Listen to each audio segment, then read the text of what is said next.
So first time I saw you is in the 100-day MrBeast challenge. Yep, that's the first place a lot of people saw me. So, like 200 million or something. 385 million. Oh, is it that? Oh my gosh. Going from nobody knowing who you are to 400 million almost seeing a video is it was wild because I didn't realize how much it would change until I walked into the airport after the video came out. Wow. And the very first people that saw me in the airport were like, "We just watched you." I'm like, "Oh, life is different now." Yeah. So Do you still get that? Yes. We were at the Black Mountain Home for Children yesterday, and you just get mobbed, and they're like, "Can you call MrBeast?" I'm like, Oh, that's what they all want. "No, I can't call MrBeast. Just call and let us talk to him," and I just mobbed it. Like I had to quietly back out, slide to my car. It was a scooter gang of little girls just surrounding him. I'm like, this is intense. I've never been bullied by a biker gang before, Yeah. And so, how did you get that gig in the first place? it was simply a guy that used to work for me, got hired out there. I didn't think nothing about it.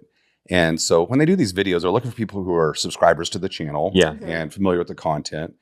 And he knew my kids watching. He knew I was familiar. And so they were like, we're looking for somebody who can take 100 days off. We want a family guy. And it's it's kind of a tough ask, hey, you got a family. How about you just take 100 days off and risk it for, $500,000.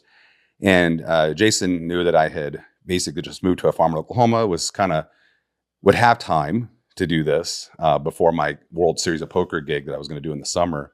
And so I got a phone call, and they were being coy about it. Like, we have a project, and it was a project. It wasn't the video. I came out and did a project with them and hung out with Jimmy all the time. And it was just like, why am I hanging out with MrBeast? And because they're just making sure it was a good fit, right? And then at the end of the project, they're just like, Jason's like, "Did you say yes?" And I'm like, to what? He's like, "Oh, never mind.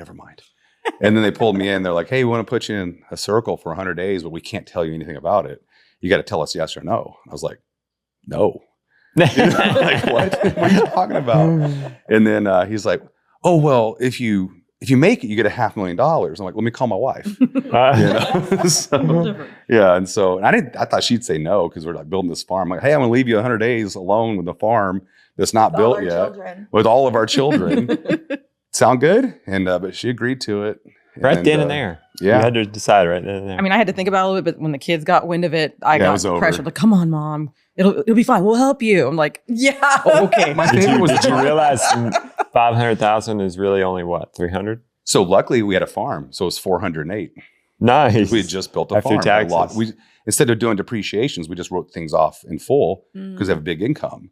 Yeah. And so the farm definitely, those expenses that wouldn't have income to write off against. Right. Now all of a sudden we had income to write off against. Oh, nice. So you used that as business income. But I still paid $100,000 and something in taxes. Yeah. Wow. Yeah. So then, was it as hard or easy as you thought it might be being without him for 100 days? I mean, it wasn't, yes, it was hard, but not that hard, because since we were transitioning to Oklahoma, he was still in Vegas. He had done, I think, how long is World Series of Poker? 12 weeks. 12 weeks. So it's I was coming off of him already being on for 12 weeks. So since there was, he's like, "Hey, I'm going to do this." It was just an extension of him already being gone. Okay. And so it wasn't, it 12 weeks is almost 100 days. Yeah. Yeah, that's what I thought. 90 days. No. 12 weeks. It's 16 weeks. It's 4.5 months. So 20 weeks. Yeah. But 12 is a good chunk. Yeah. It is. Yeah. And it was just our farm wasn't really operational. Yeah. Right. So it was just things weren't getting done. Things got put on hold. So it's things just got put on hold. So you weren't having to take his just those his responsibilities on. Right. They just didn't happen. Right. Yeah. Right. Okay. So I get that. You're a survival guy too. So how does one survive 100 days by themselves? Routine. In a house. Routine. Okay. You build a routine that takes all day, and you rinse and repeat. So the first couple of days was the hardest. Did you know this going in? No, I didn't. You had no plan? No plan. I didn't know, because I had very little heads up that this was going to happen. Okay. And and it's also hard to understand, because I don't know what's in the circle. I don't know if I'm going to have a cot in a tent. Oh, okay. I don't know if there's going to be food or water or air conditioning. I didn't know anything. And so there's no way to really plan for it. But the first few days were the hardest. I almost quit, day 2. because I got paranoid. I thought they were pranking me. I thought they're going to make me look stupid. And then after I got over that, I was like, well, what if I fail? Now my kids are like, oh, your dad's the one that failed the MrBeast. Is it, you're the guy from the 100-Day Circle. You're the guy that failed the 100 Days in a Circle, right? Yeah. I'm like, ooh, public failure is kind of terrifying, you know? Yeah. So, but if I quit now, they'll just get somebody else to do it. So it's not a big deal. I don't run anything. Right. And so your mind goes into that quitting mind, giving you all these reasons to quit.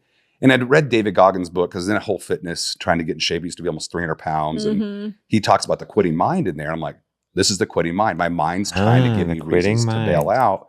And I said, once I recognized it as a quitting mind, I'm like, nope, I'm not listening to that. We're going to do this. And once I locked in, that's when the routine happened. Okay. I was like, and I didn't know that at first. It just, the routine kind of started to happen.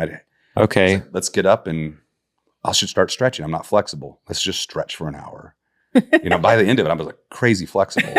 You know, I would stretch like 2 hours a day. And then I get up and I make food. I also write in the morning. Like I come up on my content because they were just like, I'm like, hey, how do I make sure I'm funny and like people want to watch this? Like, just be yourself. I'm like, any tips? Like, don't act and don't try to be a YouTuber. Who Just was be telling yourself. you this? The director. Okay. Right. I'm like, so just do my own thing. So it was really just like on me to. Yeah, figure out you're what I was good gonna about do. that. And so I'd come up with like today I'm going to do this, this, and this. And then there's a little microphone. I'm like, hello, camera guys. I'm going to start making content. And they would roll all the cameras and make sure my audio was good. Okay. And so you one of your jobs was to make content. oh yeah, big time. 100%. Like I basically vlog. Yeah. So I watched a ton of Casey Neistat. And so Really? I just like copied. I was like, I put the GoPro in the microwave. So I'd put the thing in there, like showing me putting the food in. Then I'd obviously pull it out and then start the microwave. So basically you're vlogging. Yeah, I was vlogging But you're every gonna day. do it creatively. But you wanted to do it creatively. Because I was trying to give the editors, I've been in film and TV since 99. So I had a mindset of like, let me give the editors options. Let me give them cutaways. I'd come up with this idea where I would stand in the same spot every day for 10 seconds to give them like a time lapse. And of course that went in the video because it's good. You know, it's good content. I'd film sunrises, storms. You just got to give the editors, you know, it was 168 terabytes of footage. Wow. And they got to cut just that from down. you or just the from whole the whole project? production. And then they had to cut that down into, I think it was 17 minutes. So 100 days of my life condensed to 17 minutes. I carved an entire chess set out of wood. Yeah. Wow. It just didn't make it because as cool as it was, it just didn't fit. Right. It wasn't also because you played Jimmy and you beat him. So that's sorry. You can cut that. Yeah.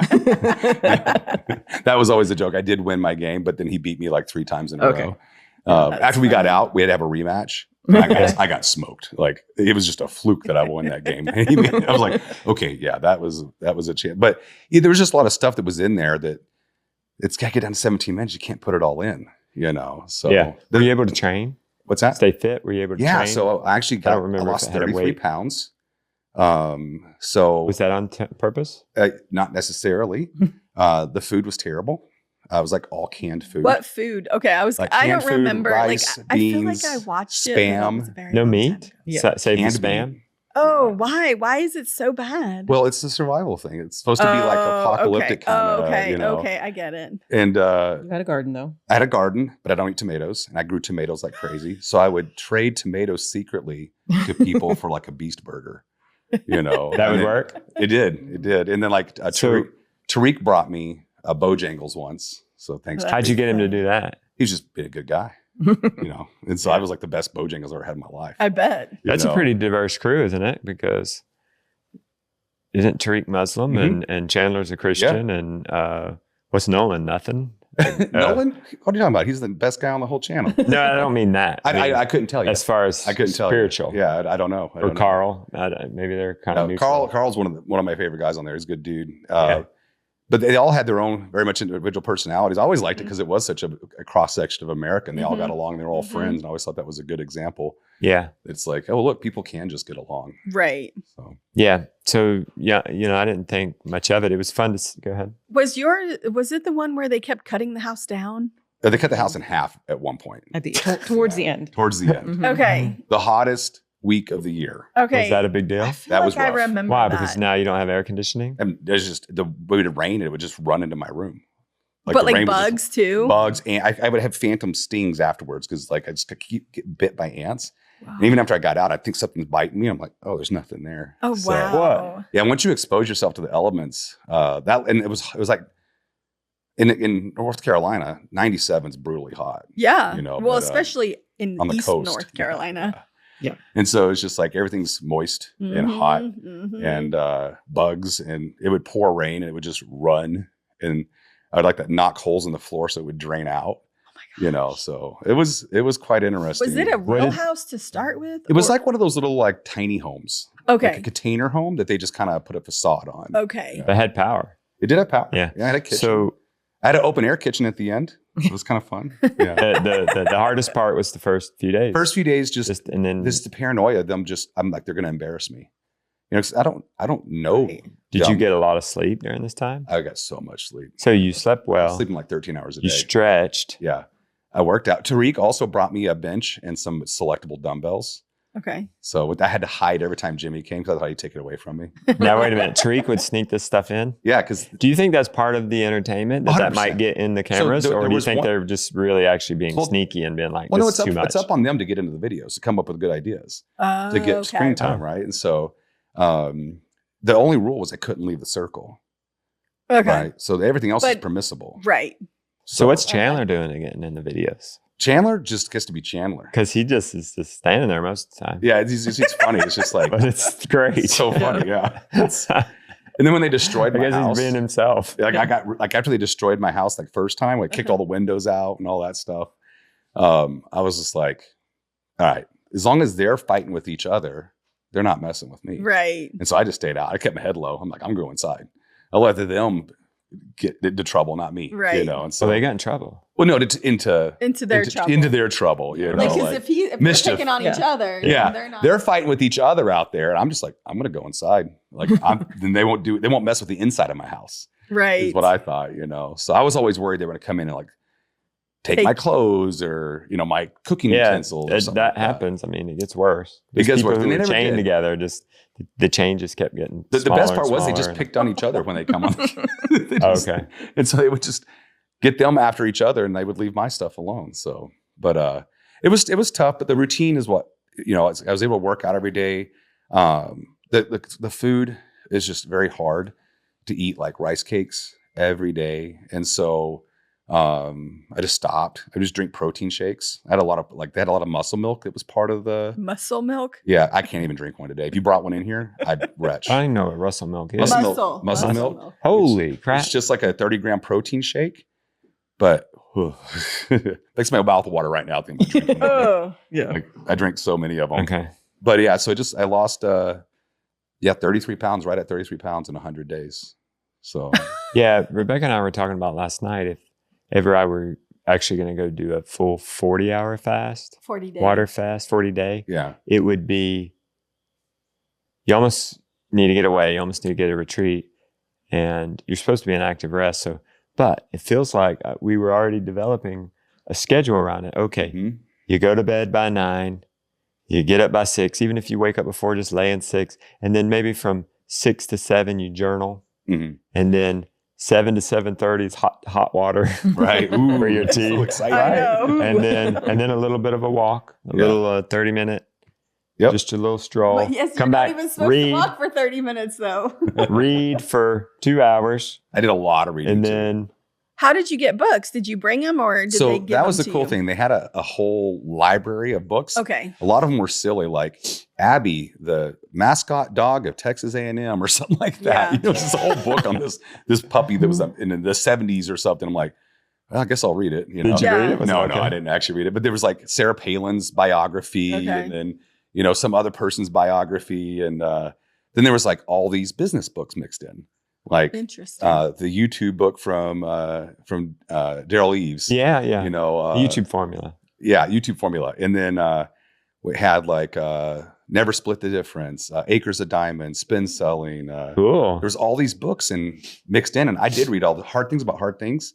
Was a great book. And it was just talking about doing as a manager, CEO. It was just not doing the hard things is actually the worst thing for your company. And I was just like, it's just, it's good business knowledge, Yeah. And then after I got out and they wanted me to come work for them, I realized that's like their company books that everybody reads. Oh, wow. And so it was like, oh, okay. Because he started even during the circles, like, you're going to come work here after this is over. You got to come work for me. You got to come work for me. Mm. And so after I got out, I'd read all those books and I realized like, oh, those books were in there on purpose. He was priming. What do you think it was that he wanted you to work for him? What do you think it was about you? I think it was because of my knowledge a little bit about everything. Okay. My background in actual, like just I have a background in television. I'm heavy on the tech side.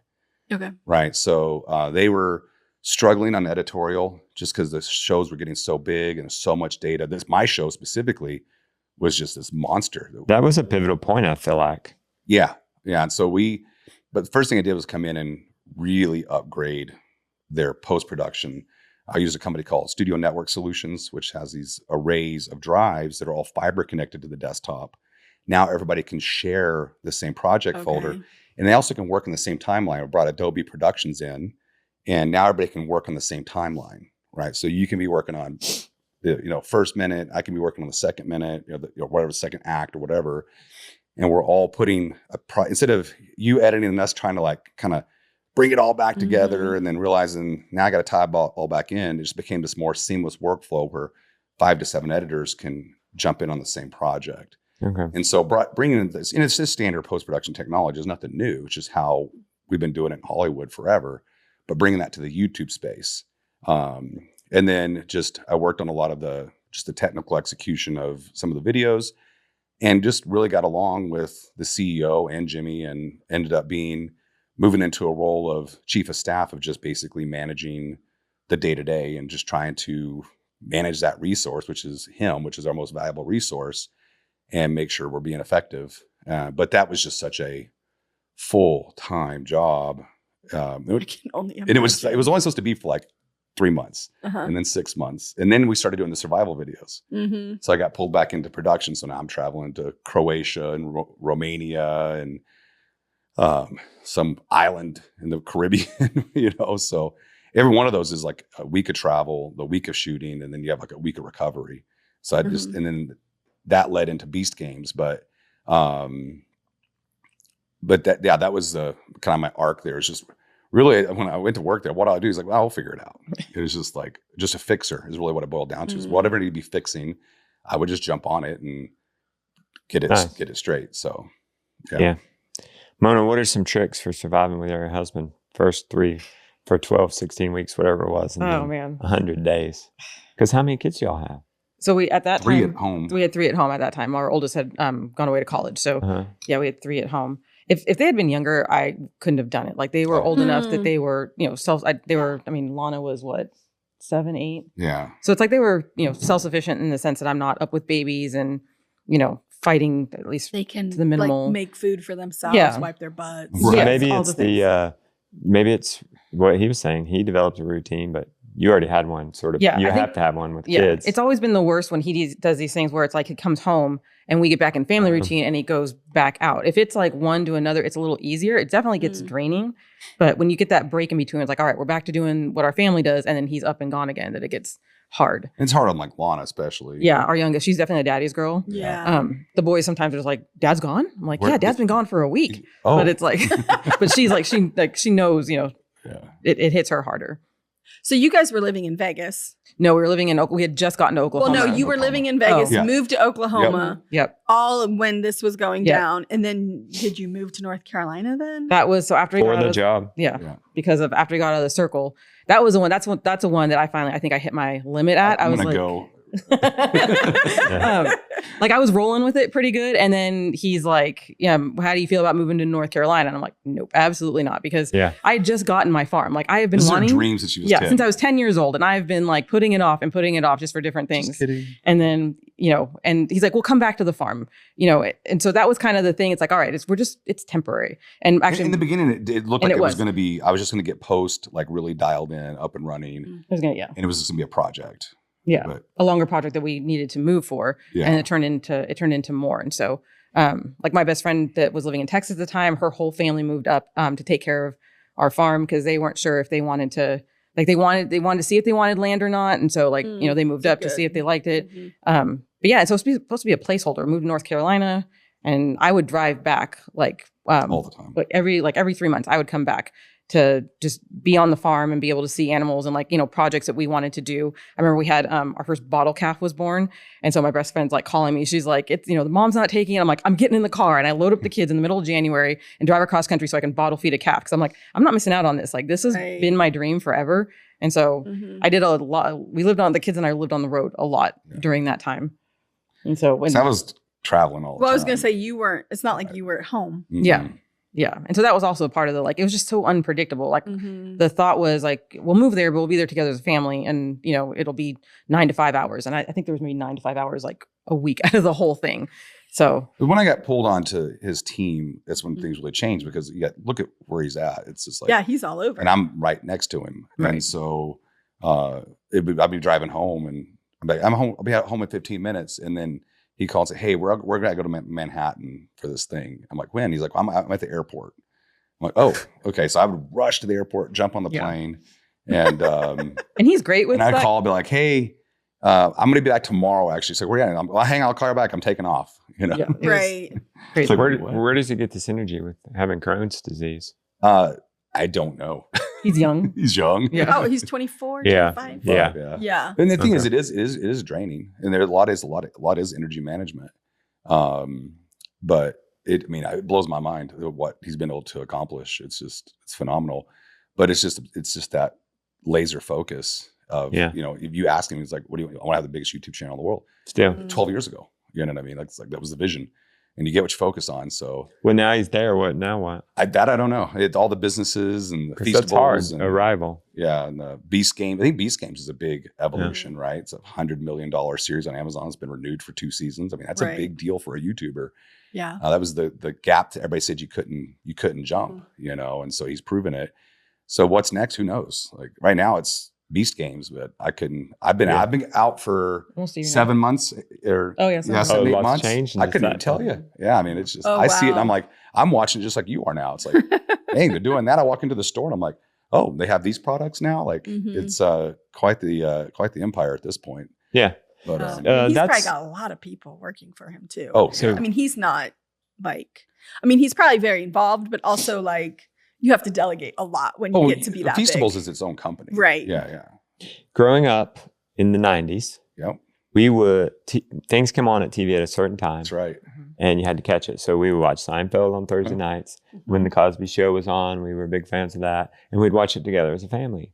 That was nice. And I think there's something special about everybody watching something at the same time across the nation, too. Mm-hmm. There's some energy in that or something. For me, it was like going to bed every night and watching Star Trek Next Generation and falling asleep to MASH. Mm-hmm. Yeah. That was my routine. You knew it was bedtime when MASH came out. Now, MrBeast has gotten on a every other Saturday post. That's right. So that's something that the kids look forward to watching. And I'll say, no, wait, I want to watch it with you. Or what's it called? I don't necessarily watch every one, but right. That and maybe Ryan Trahan will watch together as a family. Mm-hmm. And I think there's something neat and special about that. I don't know where I was going with that though. So when I saw you on there, I won't say you're middle age. I don't know how old you are. I'm 48. Okay, middle age. I guess you have kids older than mine, so I can say that. Because 48, that's like I'm making it to my 90s. Okay, yeah, I know. Yeah. So here's this man on there with all these boys. Yeah. They're still boys. They're becoming men. I might have kids their age. They're very much men in the sense of business and what they've accomplished. And I look up to them for that. I can learn a lot from them from that. But as far as families and spouses and that kind of real life, it was good to see you continue on in the shows as that. Like, here's this man, and you're a man's man, too. Whereas I don't know their backgrounds if they've got, good men and fathers in their lives. Well, I guess Jimmy doesn't. I don't know what the story is there. I don't know. I don't hear anything about his dad. I know Chandler's dad, because we went to the same church as them. Okay. Yeah. And so, but I don't know a lot of their families. Yeah. So I don't know. Yeah. Right. So, but it was good to see you. Yeah, Chandler's dad's great. Okay. Yeah, he's a good guy. We just happened to go to the same church for a while. But yeah, it was just so weird being the old guy because I would have just never thought. You were kind of the dad. It was survival dad. That's literally what they joke. Jimmy's like, Jimmy's like, I'm like the dad here because he's like building something, and Mac's like, you're like the mom. Sean's survival dad. Really funny line, you know. And that's true. It became that, and so that on my ex bio, I was like official survival dad of MrBeast. And so when Hurricane Helene hit, that turned into expert survivalist. Somehow it like the news loved that title. Like everybody put that on the Chiron. It was just like expert survivalist, and it's like, where do you get that degree? Like, where do you get that certification? You know? I would like to know as well. Well, what does make you an expert survivalist? Do you have just being a certifications in first aid? I do. Actually, I do. I'm wilderness first aid trained, CPR, stop bleed. Okay. You know, but I just grew up on land. Okay. And before we had the internet, and so I would just I go. was going to say you just know what to do. Yeah. And I had a book called Bushcraft. It was like Bushcraft 101. And I would go out to the pond and just build everything in that book, and trap things and snares and fish, and so just growing up like that, and also having ADHD, you just get so many interests, so you know a little bit about everything, and not a lot about anything. And so. To them, because I've got life experience. Life experience. Like that's everything. Like just omnipresent. You know, like Shawn can fix anything. And to be fair, like I did fix a lot of stuff. Right. You know, you came in and did that for them. It was like even on the island, we had our boat ran out of water, and so they brought us these 55-gallon drums of water. But then they brought us a sump pump that's this big around that won't fit in the drum. And so I siphoned water into an ice chest, put the sump pump in the ice chest, and then pumped it into the boat. And they were just like, you're a mechanical genius. And I'm like, man, that is just like how you steal gas. So, I don't want to tell you why I know how to siphon, you know. So, but it was just because I'd grown up without a ton of money. Like you had to learn to fix things. Yeah. You know, you just like, oh, the dirt bike doesn't work. Daddy, buy me a new dirt bike. That's no. You learn how to figure clean out what's wrong with it. And so, I guess that makes you a survivalist. And so that growing up without the internet. Yeah, growing up without the internet. Well, they would whip you. They would whip you in Minecraft. Oh yeah. Absolutely. Oh yeah, 100%. No, I don't even know what Minecraft is. That's a video game. That's how old I am. So I was a big video gamer. So I think that's one thing that made it work is because it's on silent mode. Having kids that were in that same not necessarily same age bracket, they're a little younger, but I played a lot of video games. I played board games. So I had some common interest of these 20-year-olds. So we would play some of the same games. Jimmy being a big board gamer, I'm being a big board gamer. Okay. That was a common ground. So I had a lot of common ground with them. So it wasn't like I was just some boomer that stupid video games and, you know. Right. Okay. There was a common ground where we could all have an understanding. And my kids give me a younger view because I'm obviously paying attention to the stuff they're doing and what they're watching. So I have some exposure of better than a 30-year-old does. Right. Like a 30-year-old with no kids, he only knows his upbringing. So he'd have less in common with these young 20-year-olds. And so that rapport made it work, you know, and it was like, in the videos, it did become this like dad role. And the people definitely identified that. There was a great scene where they're sitting there struggling, trying to get this fire to light. And I walk up, I'm like, give it to me. I'm like, shoot it. I'm like, well, we just got dadded. You know what I mean? Just, come on, stop. Give that to me. You know, one strike and the whole thing took off. It was really funny. And, but the weirdest one was the 7 days in a cave, or no, 7 days in an underground city. Yeah. Because it wasn't really a survival video. It was like this underground city. And I'm in there with all these like Logan Paul, iShowSpeed, KSI, like all these super famous streamers and YouTubers. There's like 11 of us in there. So all these famous people and me.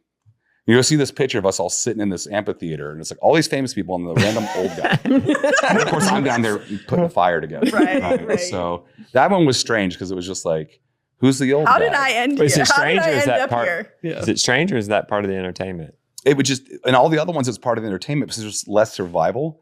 Like, I was just there. I mean, granted, I helped them all get up into this cave they couldn't reach, but I wasn't building everything like I was in the other videos. Like in Island, like I built all of our shelter and showed them how to build all the shelter and like help with the food. You know, there was a lot for me to do, but in Underground City, it was just kind of like, and it's like all these famous people and Shawn.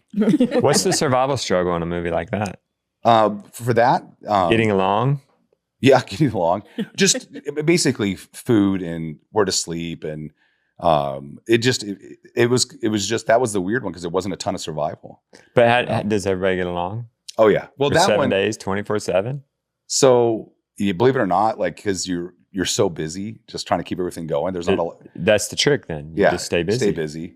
And then the funny thing was in Underground City because there were so many personalities there. Yeah. Big it personalities like too. split into like two factions, like us who had been there since the beginning and the new guys. And so we were kind of like, oh, you guys have to sleep over here because like we've been here longer. You know, like we're the OGs. Like we've been here since day one. We get the better plots of sleep. You're like, what are you talking about? Like I don't think this is okay. And so KSI kind of became the dictator, and we came back, and all of a sudden they're like, we're going to have a meeting. I'm like, what? So we like the original people just got ousted. Started to get Lord of the Flies real quick. So it turned into like Lord of the Flies real fast. Who's the original people? It was like, let's see, who was the original ones? So it was me, Jimmy, was it Carl and Chandler? I can't remember. Yeah, I'm trying to remember. They all got ousted. Yeah, so all of a sudden, like we were having to, like, you know, but then everybody got along at the end. But it was just all those personalities there. Yeah. It was different because it wasn't just the boys. Right. Talk about ADHD. Speed wasn't going crazy down there. Oh, they all were. That's the 24/7? thing. Yeah. The only one I could like. Can't stream. That wasn't the one that you guys were all wet. That was the like That was cave. And that was brutal. Yeah. That was a That- real that- I survival. watched that and I was like, no, thank you. I don't feel like would it pass even on that. did a half of a job of telling how much of a struggle that was because it's supposed to be fun. I can but- only imagine. Yeah, it being so Get wet. your clothes Wet and soaking dark wet and- and sit in your refrigerator for 7 No, It was 40 I degrees. could not Oh. do it. Sit in your refrigerator for 7 days and everything's just wet. I mean, all the were time. you just like, was your skin all shriveled? It's just everything. Yes. Everything was Everything's- shriveled. Yeah, it's terrible. Did you want to quit that one? I couldn't have made it one more day. Could That's the anybody first made it one I one more went in on day? the scouting mission and came out and I said, this isn't going to happen. Oh, Well, really? for the first part of it, we had to rappel 300 yards into an underground river. Yeah, I know. That was horrible. It sounded like I it. was like, they're not going to do this. And then like I had to do it. So when I get there, they're like, is this safe? I'm like, yeah, I did it yesterday. It's totally cool. Okay, we'll do it. And it was safe. I mean, nobody's ever died Right. doing that, like Right. statistically speaking. But when you have to slide your butt off that bar and you're just dangling off of a rope 300 yards Yeah. into a river, the river, if you hit the river and live, it runs into a gap and underground forever. So it's like even if you survived, you just go into the abyss. Right. That's a thank lot to you. think about as you're They don't know shooting where it into ends thing. up. What's that? They don't know where that river ends up. I mean, it does end up somewhere way down, but it's like by then You would be you would dead never by come now. out, right? You'd be caught on some rock. in Yeah. there. Yeah. It's not like it's a big wide open river. It's flowing underground. And so I'm like, first of all, there's that. And then we got to hike all this stuff up this super slick rocks into this cave that there's no flat spaces. Like everything's a boulder over over a raging river. It's been storming. So there's just water pouring. I'm like, guys, I don't know if this is going to happen. And then we got there, we got in, and day 7, the night that we got out, right? I just didn't sleep. Apparently I'm claustrophobic. Didn't know Good way this. to find out. I would be Did not very know close. this. Yeah. Um, Now you do. now I do. And like I just stayed awake. Like if they came and said, surprise, we're doing 10 days in a cave, I'm like, I'm out. You don't want to be the guy that calls out because it ends the Yeah. video, right? And it's not cheap to make these you videos. think you were the most likely to quit at that point? I didn't think I would have been, but with my claustrophobia, I had Okay. bared with it for so long, I just couldn't do it anymore. You know, so I couldn't sleep. Like it was rough. And it was just so cold. And I mean, everybody. Is that why you didn't go to the little star cave, whatever it was? They went on so a little that's day just adventures. more content. If you notice, even on island, I stayed back at the camp, Yeah. and that's to have something to throw back to. And I did, believe it or not, like it looks like, oh, is Shawn just pretending he's worried? Like they were supposed to be back way before dark. And That's so, one where they hiked How'd you know when up. dark was? Mhm. oh, I'm talking about on island. That Oh. was the So island, they went up and hiked up and did Yeah. like the thing. Ruins and stuff. And I'm back getting everything ready, make sure, getting food ready. It's something to throw back to in the edit. Yeah. And so that just kind of became my role. So even in cave, they're like, we're going to do I this see. crazy Mix it exploration. up. I stay back. to kind of and- keep the home. Well, and fires also too, like burning. it took them so much longer Yeah. than it was supposed to do the cave thing. And I have no contact with them. So when I'm like, I'm kind of getting worried. I'm legit kind of getting worried because Yeah. both of these adventures took way longer than they were supposed to. Mhm. And it was starting to rain heavy because I could hear the water running heavier. And they told us if the water rises, you can get trapped in there. Oh. Yeah. And so I'm like, they need to get back. you know? And so, but they've got a professional guide who's not going to let that happen. Right. But on the island, there was no professional guide. I'm just like, cool. How do I go find them? You know, because I don't have like any support on the island other than a camera guy setting cameras up. Mm-hmm. Whoa. So it's like, well, what do we do? I mean, there's a real, like me being back at camp does create a real situation of like not knowing what's going on. So. Yeah. How are you doing with all of this? Like, do you know he's going in a cave, like 300 yards? Is the No, river? I know he's going in a cave, but like I'm picturing like, you know, from Sunday school, the cave that Jesus came out of, like that cute little cave. And I don't find out till he gets home and can show, because I mean, I don't have any contact with him. Right. And he's showing me these pictures in this video. He's like, you see that dot that's repelling? That's me. I'm like, oh my gosh. So yeah, these I don't get anything on until the back end. And the cave was definitely the scariest By one. the end, are you sure you want to go? Yeah, I think, wasn't cave the last one you did? No, I think Underground City was. Okay, yeah. Underground City was fine. They were all fine until cave was the one where I started to get like, you really need to maybe think about the other ones. Like, how much more intense is this going to get? In my mind, cave's the most dangerous video they've ever done. Yeah. Yeah. It hasn't gotten more dangerous, I don't think, since then. I can't think of anything. It was just, I mean, it's a cave. It's so unpredictable. There's a river. It's a lot of unpredictability. I got hurt just getting out of my hammock. You know, not bad, but like I slipped and fell and you hit a rock and it's like. You had no sleeping place. You had to wear helmets all the time. We had to be harnessed all the time. Yeah. Oh, yeah. Because if you slip, you hit your head, really, you're dead. Yeah. Because by the time that gets you up out of that hole, you're going to be gone. It's not easy to also like somebody. Getting you out, you're not going to like stabilize things. Right. You're going to have to be carried in a litter down this crazy pathway. Then they got to get, the only way out is up. Whose idea was this? Oh, I don't know. Yeah. They have a whole creative team that's like, let's think of the craziest thing possible. And then like, is it possible? Video. I mean, it was a good idea. It was good. How many million views is that? I don't even know. I haven't looked at that one. Okay. I want to take us to how we got into Hurricane Helene. Yeah. It's been the year anniversary. Well, he's the expert survivalist. I know, so we're gonna get to that. I want to back up. I want to back up a little bit to the quitting mind. Yeah. Now, I also am curious about this poker, but hopefully we can get to the poker a little later. Maybe at the very end we'll have a little fun and get back to poker. The quitting mind. Yeah. How do you know when it's the quitting mind and when it's it's time to quit? For example, when you said that, I'm like, oh, geez, I'm 27 and 28 days into a water fast. Right. I was determined to go till I healed or 40 days. Yep. I didn't quite heal the psoriasis. I mean, stopped itching, but it's not cleared. Right. Like maybe I expected. But Rebecca and I, was it the quitting mind, us saying, my stomach's hurting, I'm waking up feeling weird in the middle of the night. I feel like I'm not as bright as I was of week 2 and 3. The doctor's saying you should you need to do a 40-day supervised fast. So the quitting mind, it's like you're usually about 40% is when your mind tries to keep you safe, right? Usually about 60% left to go. But most people's quitting mind would have kicked in day 4 or 5, right? Yeah. You're pushing through. That's where you're pushing through the quitting mind.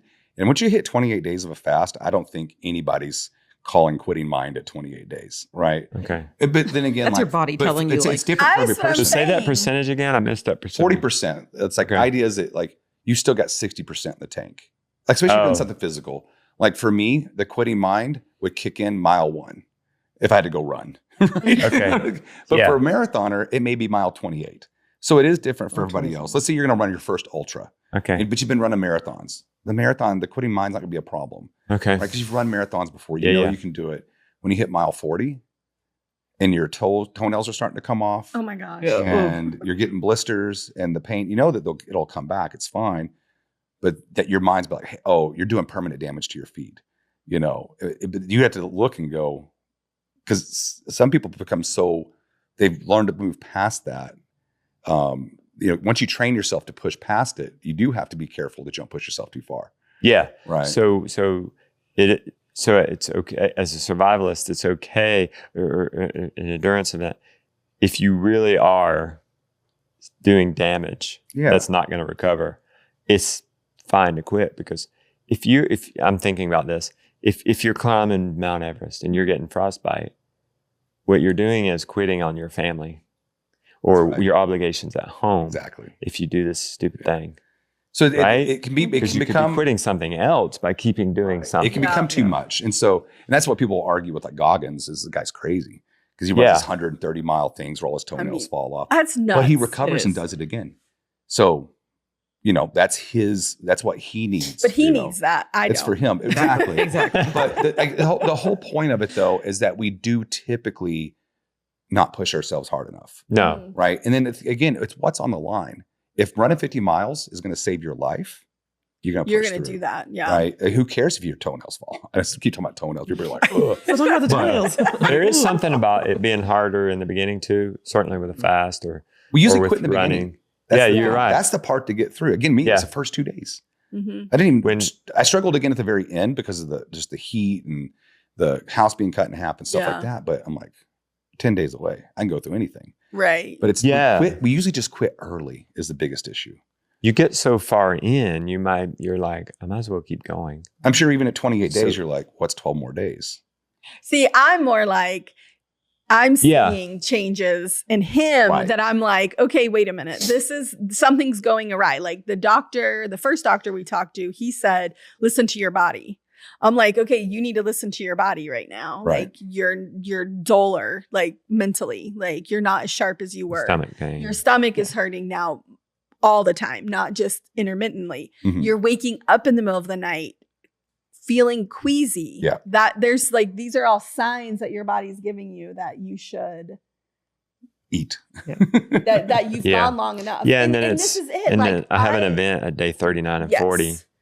When have you done a Speaking 40-day fast before? No. This might, if you 5 days. If you've done it before, 5 this days might is be his quitting mind, right? Like say you've done multiple. 40 days. Yeah. Next You're like, one. okay, I know that I just need to push through for another day or two and this goes away. Mm-hmm. But when you haven't been there, you got to look at it and say, hey, I've achieved this. Yeah. Let's maybe when the next time I do it, I'll see how I feel at 28 days. Yeah. Mm-hmm. Yeah. Because the doctor, so the first doctor isn't necessarily a fasting doctor. The second doctor is, and he's like, yeah, maybe it's time to pull because I mean, he wasn't going to encourage Justin to continue. No, they insist on supervised. They in do a like clinic. a supervised, which These I can long fasts. understand, but also with these other things cropping up is making me think that there's a reason why. So for people listening who we're trying to help people get through this quitting mind. You're talking about it's early. When I tell people I'm fasting, they'll say, you said it. Oh, the longest I've gone is 4 days. Whatever you did, 4 days. And I'm like, that's because that's the hardest. Yeah. That's get to 5, 6, or 7 days, depending on the person. You're going to start cruising. You got to get into ketosis. Yeah. And once you get into ketosis, it's great. Oh yeah. And I've done that with carnivore. So I've felt that before, but I mean, I only set out to do 4 days. Yeah. Right? Okay. So it was like, that was my goal. So that was your goal. But if you told me at 4 days, I'd do 7, I'm like, I don't know about that, but I think the biggest thing with the quitting mind, it's usually early, right? It's not usually mile 29 of a 32-mile race or something. It's usually mile 6. You got to watch that quitting mind because it'll use fear. Mm-hmm. It'll say, oh, this will be damaged. Oh, your stomach's going to never recover. And it's usually before any of that stuff's actually happening, right? You're not actually suffering any of that. Right. You're like, this could happen. That's right. Okay. There so you you're go. not physically like feeling your knee come apart, but you're like, well, if you ran 20 miles, maybe your knees get hurt. Yeah. Because maybe it's a little funny. You're not even hurting yet. Maybe it's a little funny. But your mind's already kind of like, you probably shouldn't do this because you could trip and fall, Right. So for me, it's always early and mental only is how I identify it. And it's usually something that isn't even happening. Like they're not making fun of me. They're not embarrassing me. Mm-hmm. Like they're not pranking me, but my brain's saying, oh, this could happen. You should quit. I think you hit on it when you came early and we were milking. You said, your mind wants to, it's you in a fast, as an example, you panic. Your body gets in a panic when you're doing something difficult. It doesn't have to be a fast. Right. I went on a 100-mile mountain bike packing trip with Jonah. Your mind, it's just the way we're built. It's preservation. You miss a meal, you miss 2 meals, your mind's freaking out. Yeah. It doesn't know you got a fridge full of food. Right. It just assumes you're in starvation. Yeah. You're not a good hunter anymore. Yeah. It doesn't know. It doesn't know why we're not eating, but we're not. And it's arousing you. I was the most fearful in those first weeks. I'd go lay out in the sun. That's how I'd feed. I'd just lay out in the sun. That's my lunch. That would be on the routine. That would be on the fasting routine. Go eat lunch out in the sun, laying there. Not eat lunch, but like feed on the sun. Yeah. And it really does. It stimulates the mitochondria, which gives you energy. The vitamin D is a natural mood booster. I could go on, but the first he had like a panic attack the first week. Oh, yeah. Like day 5 or 6, he woke up and he's like, Rebecca, I can't breathe. I'm in a heart attack. And I jump out of bed and I run around and he's like, I can't breathe. And I was like, you can breathe. And he's just like, I'm like, you're okay. I'm thinking in my head, like, I'm going to die here. Okay. I guess I'd rather die here than the hospital. Yeah. Exactly. And I'm just you told me that. You've drove to the hospital before with a panic attack. Feeling his heart. I can feel it slowing down. Yeah. He's obviously breathing. He's coherent, That's what he's saying. I would drive and go sit in the ER parking lot because I'm like, well, if this is a heart attack, I'm here. If it's not, right. And of course it would go away. Now, here's the attitude not to have, I think. I'll tell somebody this and they'll say, oh, I could never do that. Yeah. Then you can't. No, don't do that. Can't, never, could, and could at all. The first little spark of this idea came when I was at an event. I'd spoke about my Lyme disease, and a fan came up to me at the end and said, it was a little mom lady, not old, young, little young mom. She said, I fasted 21 days for my Lyme. And I thought, that's kind of crazy. Yeah. Wow. I didn't say, I can't do I could never, I think I put it in my back pocket. Yeah. It didn't come out for 2 years. Right. Took a minute. Yeah. Then got past that 21 days. So 21 days is kind of a marker for me. I'm glad I got to that. I think 21's impressive. And then got to It is 28. impressive. That's 3 4 weeks. solid weeks. So he just went 4 solid weeks with no food. And I'm sitting here talking to you. Yeah. I had chamomile tea with a pinch of honey. I even wondered when we came up here, I was like, how's this podcast going to be? I know. Podcasts are going to go great. I've lost my train of thought a couple of times. But during week 2 and 3, I didn't. I know. He's like, I'm going to start fasting before I do podcasts and speaking events. It's good to fast before a you're in a high hyper-focus. Your body's like, okay, we need to lock in. Right. Yeah. Right. For whatever you're doing. But it doesn't know what you're doing. It just says, I need to lock in. Lock in. Like with carnivore, I was the most clarity I ever had was just being on carnivore. I think I did 16 weeks. Something like that. Yeah. 16 Why'd you weeks. stop? It's very difficult. Yeah. Why so? Like, because I was not working really. Where I would kind of in between shows. I can't remember. Yeah. We had a lot of downtime. And so my shows when I was at poker were just like here, like kind of spread throughout the year. And I just had a lot of downtime in between. A lot of just normal hours I could. Did you just say shows when you were in poker? Yeah, we'd have like World Series of Poker, then U.S. Poker. You weren't playing poker. No. You were doing the television. Yeah, what he's doing over there, switching the cameras. I thought you were a professional poker player. We were going to have to go. No, I'm a decent poker player. That'd be fun. I've won more tournaments than I've lost, but I've only played in like 4. We'll have to have you come back when our boys are here and play poker with them. They love to play poker. I love playing poker. Let's have a community poker This watch, game. I won playing poker. Dang, you're going to sweep us. Yeah. What was funny, so the little side They tangent. play with quarters. Hey, that's fine. Hey, we'll have a buy-in. So it's all the same. That'll be fun. I was hosting an event for some guys that came into town, and I put the poker event together. I ordered the watch as the prize, and then I was like, okay, here's how it's going to go. We hired the dealers and just this fun event, right? And they're like, "Are you going to play, right?" I was like, "No, I'm hosting the event. Like, you guys enjoy." And they're like, "Come on, you got to play." And I'm like, "Yeah, hey, guys, I ran the." Oh boy, this is his bra. Oh, no, it isn't. This is an important. No, this is a chai tea. No honey. Well, why don't you bring him some broth? Oh, is it time? Is it over? Yeah. Ooh, I'll take some. You strained it? Okay, we'll do that. Refeed right on live television. Bring him a cup of broth too, please. You didn't put honey in this, did you? No. Okay, thank you. Wait for him to drink it and just start to. You want to just swallow. Well, like one of those little things you drop in the water. He's lost 33, 34 pounds. Oh, I don't doubt it.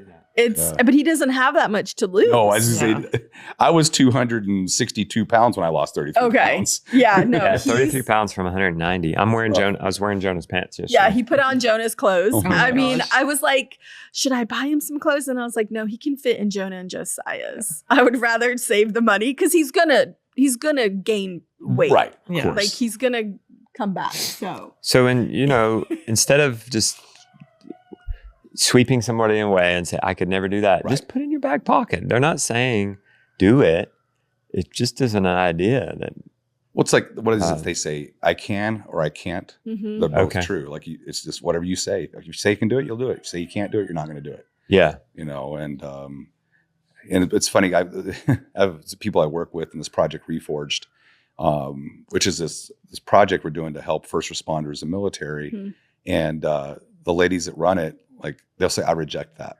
I've noticed that. Like, I'm like, I'm going to die of COPD one day because of my lungs. Right. And she's like, I reject that. She's like, she's even hearing me, my language. And she's like, I reject that for you. And I was like, kind of a funny statement, but it made me think, and I'll say something like, I'm dying. Like, but it's just more of a, just a saying. She's like, I reject that, because language is important. Yeah. I don't consent. Yeah. It's like, she's like, I reject that for you. That's not what's going to happen. We're going to get this healed, and just realize how powerful language can be. And we spent a week in Dallas. In Atlanta just a few weeks ago, or gosh, was that last week? Yeah. And a lot of it's we're learning we're exploring these different counseling techniques to help these guys we're bringing through this. We tend to heal the physical, but we don't heal the mental along with it. I think it's a huge problem. And so as we pick these people to go through this program, we want it to be a mind, body, and soul healing, right? A full body. If your body's healed, but your mind is not, are you really healed? Right. And so one of the things was like my brother's suicide, right? I've carried that with me so heavily for 27 years. I've never been able to talk about it on a podcast without getting upset. But I sit through there and we talked through it. And I'm like, oh, you have guilt on this. You have anger on this. And I'm like, no, I don't. No, I don't. And we start talking through it and realizing you do. And he just like reframed how I was thinking about it. And it's like, oh, I'm free of this because of language. Wow. It's just the power of just saying like, no, I have nothing to be guilty for. I have nothing to be angry for. He just helped me reframe it in my mind. And here I am talking about it on a podcast and I'm completely free of it. Right. Because of language. It wasn't like he gave me a pill or a shot, or it wasn't 60 hours of counseling. It was just reframing how your mind is. So like you said, if you say, I can't do that, then you can't. End of story. So important not to say that. Yeah, that's such a good point. So how did you practice that with your brother? How did you didn't just turn on a switch, did you? I mean, it really felt like a some switch. Time. It took about an hour. Yeah. And of just reframing. Talking to yourself. Because somebody who was listening to what I'm saying, and he's like, I hear a lot of guilt in what you're saying. I'm like, no, there's not. And then he would walk me through what he was hearing. I'm like, oh, okay, yeah. And then I'm like, oh yeah, I guess I do feel guilty for not catching it before it happened. He's like, well, where were you at? I was like, I was at work. I was 21. He's like, well, what happened? And I told him what happened. He's like, well, you were at work. You don't even live. Like, at what point were you supposed to catch it? Right. I'm like, oh yeah, I guess you're right. I wasn't supposed to. And then he's like, and you're holding a lot of anger. You're holding a lot of anger. And I got upset. I'm like, yeah, you're right. You're right. Because the day before was his anniversary, which this is all on God's timing. Like, I met this thing for these other people, and I got blindsided that it was my brother's anniversary of his suicide. And so I'm like, I'm leaving. I'm going home. I need to get out of here. And like, God knew I needed to be right there. And so I'm already very raw with it. And so I'm upset. And I'm like, you're right. He did this. And now my whole family suffers for 27 years. And he's like, he did what? What did he do to you? He's like, do you think if your brother knew what this did to you guys, he would still do it? I'm like, there's no way. Right. So then he didn't do it on purpose. What are you angry about? And I even told him what was in the letters that he wrote. And he's like, he felt like a burden. He thought he was doing what was best for the family. He didn't set out to hurt people. And so I'm like, oh, again, just reframing it in my mind. The fact I can even talk about this is a real test right now. Yeah. I haven't talked about it. Most he's ever talked about it. Like, in the whole time we've been married. Usually my whole face just and he shuts down. freezes up and I shut down, and so, but I'm like, I tried the day before I made a post about this is who Keith is. And I went to type, I forgive you. And I didn't even realize that's not the right word, but it made me really upset when I was trying to type it. And I just put, I love you. And I posted it. And I didn't realize that I forgive you is what made me upset. And so talking with him, I was like, I forgive you, Keith. I was like, 27 years. I hadn't forgiven my brother. I feel that. Yeah. And it's natural to feel that. But I could talk about it though. I'm not completely crippled by it. But I had been hanging on to unforgiveness. And it had been destroying me as a person. Right. And so just to say that, again, words have power. Yeah. And so to put that out there frees me of that. And so I'm just like, whew, the power of language. Like, I don't think, at least I was not aware of how powerful our language is. And so, if you tell yourself you can't do something, you tell yourself you should be guilty, you tell yourself you should be angry, then you will be those things until you decide to tell yourself something else. So it took you 27 years to write "I Forgive You"? Yeah, I forgave my brother. Realize, I forgave my brother last week.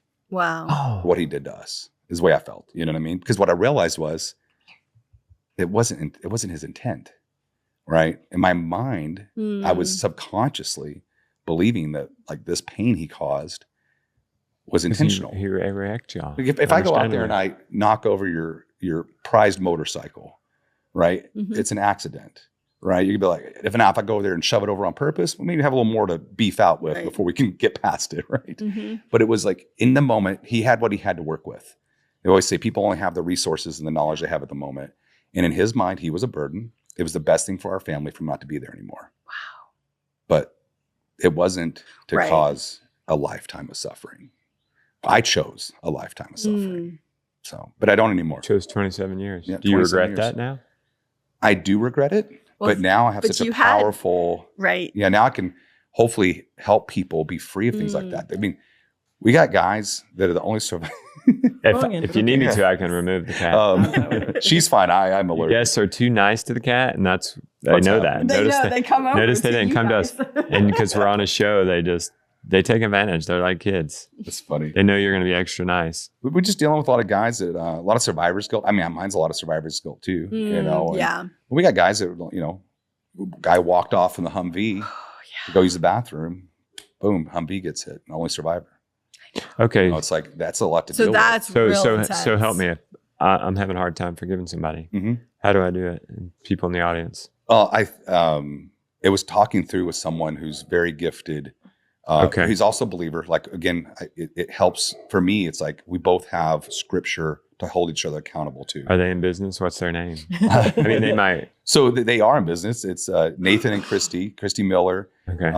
It's called neuro-linguistic programming. Okay. But it's a lot bigger than that. And I know there's people who have taken that and just turned it into like life coaching and a whole bunch of other things. Okay. But at its core, it's reframing. It's mindset reframing. Okay. It's not therapy. It's not psychiatry. It's not any of these medical things. It's not a medical practice at all. It's mindset. But then adding the spiritual element into it. Cat outside. It was. I think it's hard to deal with stuff outside of having Jesus. I just personally think like step one, find Christ, because without something bigger than you, a lot of this doesn't matter. And I have a hope bigger than myself. And for me, like if I had to accept Christ's forgiveness, how can I accept what Christ has died on the cross for my sins if I can't forgive my brother for something he didn't even intentionally do to me? Right. So my unforgiveness is blocking me from the true blessing of the Lord. Right. And so having somebody who can walk you through that mindset, also having a common ground in scripture is helpful too. Because he's like, look, we know that unforgiveness it has a physical, like a lot of our emotions have physical effects on our body. And a lot of the ones I feel manifest in my chest. So I also have anxiety and claustrophobia and asthma. So my chest takes a lot of beating. Now that I've this brother thing I've dealt with, like that's just one less thing affecting my lungs, right, in my chest. And so, but that's because again, mind, like healing the soul, the mind and the body. You could get me physically healthy, but if my mind's broken still, it's not going to matter. But yeah, the NLP, to be fair, when I went in there, I was like, this is BS. Like this stuff does not, it's some wacky stuff. But it's just because it's just talking. I'm like, talking doesn't work. Right. Like it's never worked. I've been to therapy for, oh, I know how you feel. Oh, no, you don't know how I feel. They don't try to know how you feel. They're just trying to reframe things in your mind. And so 2 days I fought against it. I even told him I was going home. I was going to rent a car and leave. And for me, again, it's just spiritual warfare because like I'm about to finally be free of something that's crippled me for 27 years.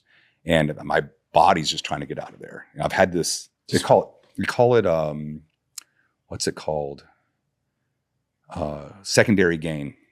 So if we have secondary gain for the trauma, then we're not gonna let it go until we deal with that secondary gain. And that secondary gain for me is like, I need to be guilty that I should have done something. Therefore, it's not my, I was carrying something that it became part of my identity. And a lot of the guys in the military, it's survivor's guilt. Like they need to suffer because they're alive. Wow. That's secondary gain, right? I need to feel like crap.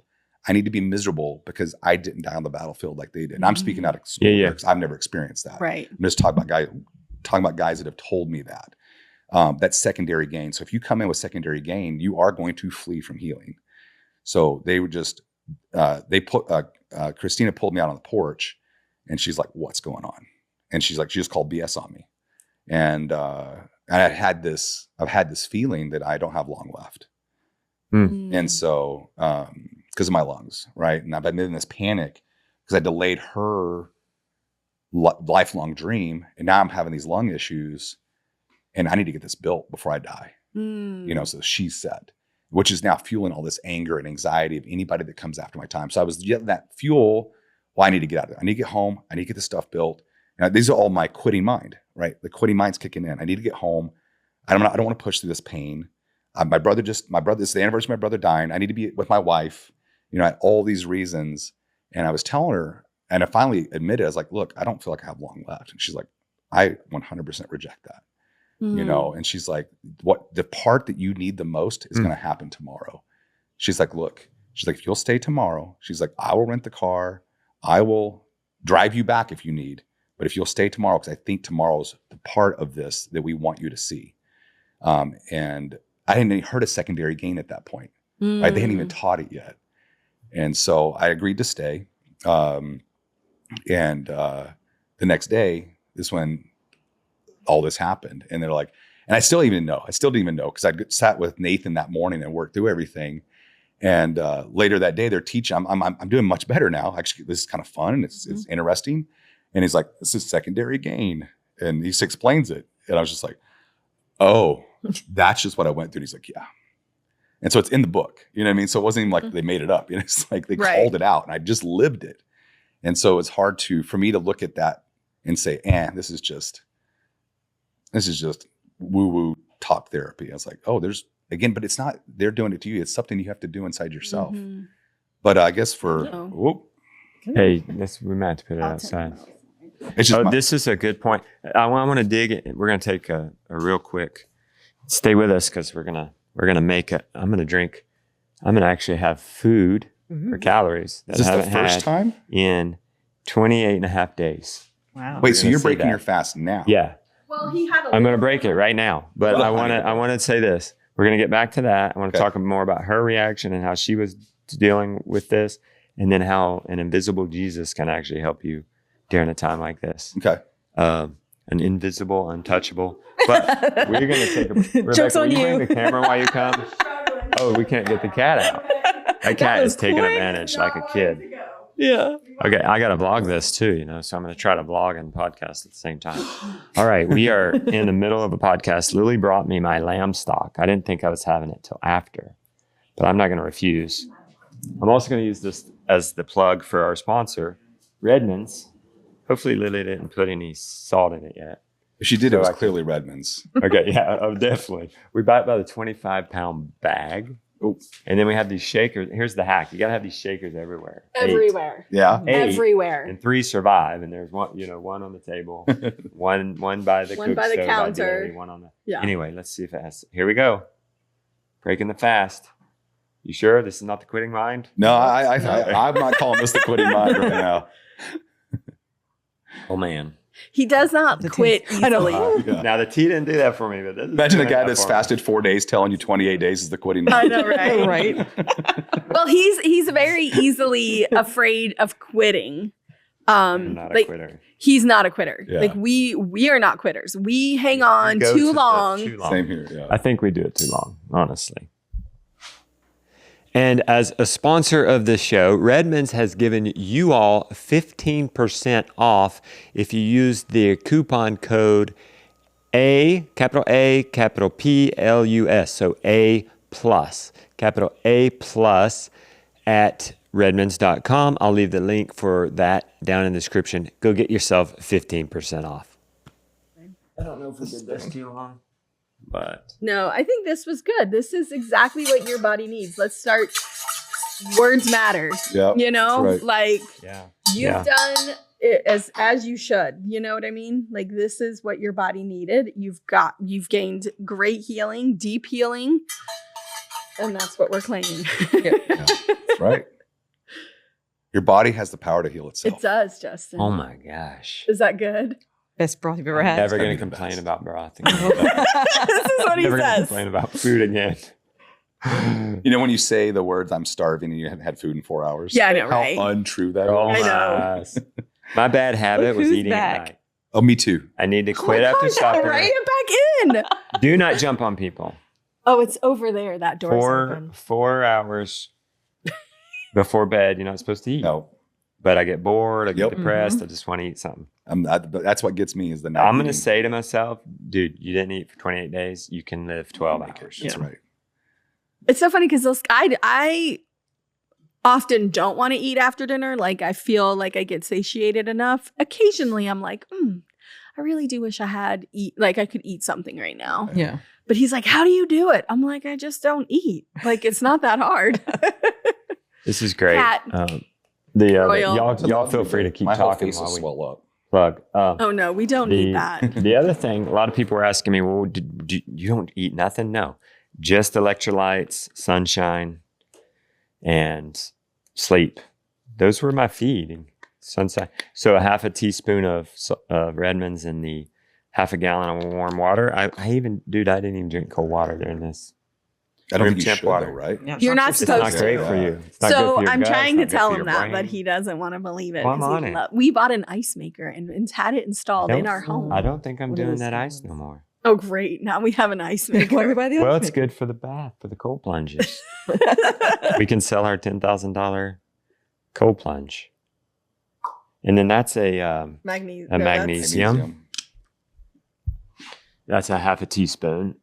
And then a half a teaspoon of, this is a mix of minerals. Yeah, it's a mineral mix. So it's got calcium, iodine, magnesium, zinc, selenium, etc., etc. And I kind of went off and on this with my fast. I was kind of wondering if it was affecting my stomach. You can have bowel movements because it's excreting minerals, and you don't really want to do that on long fast. And then one other thing. Can you guess? Mm-hmm. Potassium. Potassium. It's creatine. Creatine. I don't know. Would No, creatine count as calories? Does that have I don't calories? think so. I don't think it does. I think Dude, creatine's I one do- of those. I would add creatine normally One of those too. things I that did. everybody should be taking. And then I know. it tastes that's what they like, say. now Even this kids. is a weird description. It tastes like it kind of wants to be seawater. It kind of wants to be milk. Milk. It kind of has Oh. a milky texture. Because of the calcium? Or Okay. Did you I sip don't on that know. all day? Yeah. So I'll keep sipping on that all day. Well, thank you, Redmond's, for sponsoring the podcast. We really use it. Do y'all use Redmond's? I like Redmond salt. Okay, if I like you it. don't, It's out we'll of give Utah. we'll give you one. Yeah. It's an American product. Yeah. Low lead. Yeah, has low natural lead, occurring lead, Mhm. which I imagine salt would. So we aren't too worried about it, but it's pretty clean in those tests. All right. So back to the deep stuff. Yeah, right? What were you thinking during all this, Mona? He was out of town, and it was right after he had his whole the health scare part where he's in a hyperbaric chamber and thinking that he's gonna die and all that kind of stuff. So it's I'm still pretty sure I'm going to die. yeah. Really. I mean it's never good when this kind of stuff happens. What do you mean you're still sure? No, it In was this story or right now? Because he had just come Okay. out the in physical. my mind, because my lifelong asthma, I mean, I got that really bad lung infection from the nasty dust we were breathing in Swannanoa. That because I almost died at 5 from pneumonia, or around that time, and I just have asthma, so it's just I'm one bad sickness away from dying. And I got COVID, this new COVID that went around, and it hit my lungs really hard, and I didn't realize it, but I was like at 80, high 80s oxygen. Oh wow. Just during the day with my heart rate at 120 beats per minute to maintain it. And this COVID, I was feeling up and down. And I was testing negative the whole time. And so I was basically over the COVID, but the lung part had set in. Yeah. And I didn't realize it. I got on an airplane that, it's effectively 10,000 feet, which crashed my O2, which upped my heart rate. I'm a big guy, starts depleting my oxygen even more. I happened, just by the grace of God, be going to Dallas where my doctor is, Dr. Matt Chalmers. I was going there for Rise Up Kings to do an event. Right. And I was like, I don't feel good, but at least I can go. Speaking. Yeah. And so I was like, at least I can do the non-physical parts. Right. And I texted him on the plane. I'm like, I'm in bad shape. He's like, come straight. I'll open up the office. I mean, again, a doctor I can text who will open up his office. I can go in and get hyperbaric oxygen, quinine, all the things I need to get healthy. If I'd gone into if I'd been going to Indianapolis, I'd have been at an ER. Who knows what would have happened. Right. Right. So I'd just be another statistic probably. So again, like in my mind, like I'm just one sickness with my lungs away from not making it. And I just had the proof of it that week, So where were we going with that? So that all happened in Dallas. He got healed up physically, but I'm like, all this I'm getting from, a distance, right?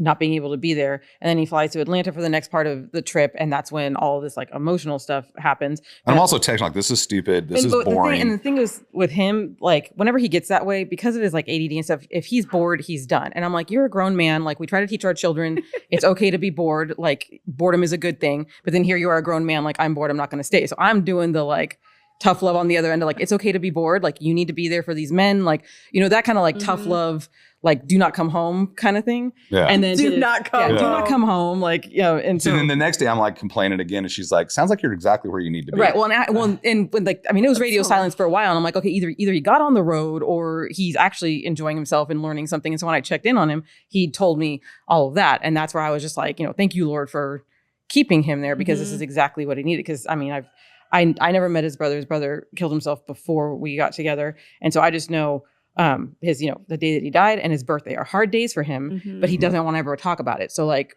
from that, and I've always encouraged him. I think I finally put it on the calendar of like, you talk about it, you'll get over it. Right. Those days, we just you need to take them as a family day, like a more somber day. Like let's do what is good for your soul on that day. But he just doesn't ever want to do it. And there's days sometimes when he was really busy and it happened, he wouldn't realize until almost evening that it was that day. And that's always been the strategy of like having him cope with it is like, just don't talk about it. And I know, and I know that's not a healthy. So the thing is that day, to be fair, I spend my entire last 27 years distracting myself. That's why I stay so busy. So all over the place. Right. So this definitely seems like hopefully a turning point for him that now going forward, those days can be like just a, remembrance of him in a good way, not a keep busy, don't talk about it, stuff it kind of day where, the rest of us kind of have to tiptoe of like, we want to see if dad's okay, but we don't want to like trigger the memory for him. And then like, how am I supposed to be working with these men that we're going to bring through Project Reforge? Like, hey brother, you need to get over this. And you're like, yeah, you too. You first. Yeah, you first. And now, because in my mind, it was nothing I could ever get over. It's a lifetime sentence. And now I understand like, oh, these other people that don't get over it, they're in the same boat. We've decided we're going to suffer this for the rest of our lives, But yeah, it was such a. Yeah, it was definitely a God thing to have him where he was. Yeah. And because I even almost didn't go to that because I'd just been sick. Like I had all the reason in the world not to go. Right. But I was like, well, we're just sitting in a room, talking. I can do that. And so I just went, and it was like I had Rise Up Kings to NLP training and all this coaching stuff to what did I just do? Salt and Light to here. So it's this like whole 2-week tour. I'm like, well, I'm already traveling. I might as well just stay locked in because I've already got these flights booked. But yeah, I'm glad I did because, if I hadn't have gone, like, we wouldn't even be able to have this conversation. And who knows? Again, like, even when I just even talked about my brother in this, I did a thing on Rise Up Kings. I got upset talking about my brother, and I was like, when you kill yourself, you don't end the pain for you. You end the pain for you, but you pass it on to your family, right? And that just went super viral, and it's so many people reach out to me and say, like, look, I'm there, and that made me go find help. I mean, that's powerful. Like somebody tells you they were thinking about, Mama 3 messaged me and was like, I'm going to not do it for my kids. I'm going to get help. I'm like, whew, so now I can speak from the side of like, there's power over on the survivor side too. Mm-hmm. Like, you don't have to be like me. You know, you can also heal from that damage. So he does transfer the pain, but it's not a lifetime sentence, right? It's something you grieve and you move on. And you remember. And this is all very fresh to me. I'm just still processing a lot of this. So what is the practical for people listening? Is it just saying out loud, I forgive you? Is it writing it down? I think it's going to be a little different for everyone. Praying it? I think finding someone to walk through it with you. Okay. Because I don't know because I don't hear myself speak. You do, but you don't. And one of these trained people, not just some. Yeah, I mean, and honestly, I probably could have done well just talking to my wife about it. Okay. You know, like you could have even talked. If I could have even talked about it, and again, for me, it's so hard for me to give advice outside of having Christ, right? Because, like for me, I'm like, get in Scripture, start reading Scripture. I don't believe in God. Great, read Scripture and see what happens. Right? Like, I don't believe in Jesus. I'm not going to make you believe in Jesus. Go read the living word of God and see what happens. Go read it 4 days a week for a month and just see what happens. And the Lord brought like this, fancy NLP doctor like through just his circumstances. But I truly believe that if you're in the word and you know the Lord and you're seeking him and this is what you're struggling with, like the Lord will bring the person that will help you with it, whether it's a pastor, a friend, a counselor, a traditional counselor, because we're all so different.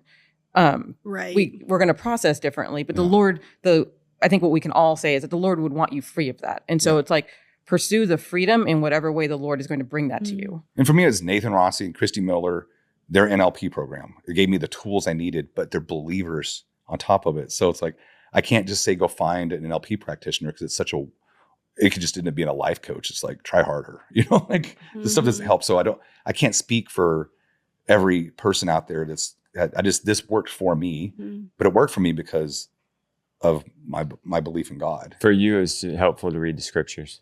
Yeah. How so? Because it's not necessarily related. So for me, I've just started doing this.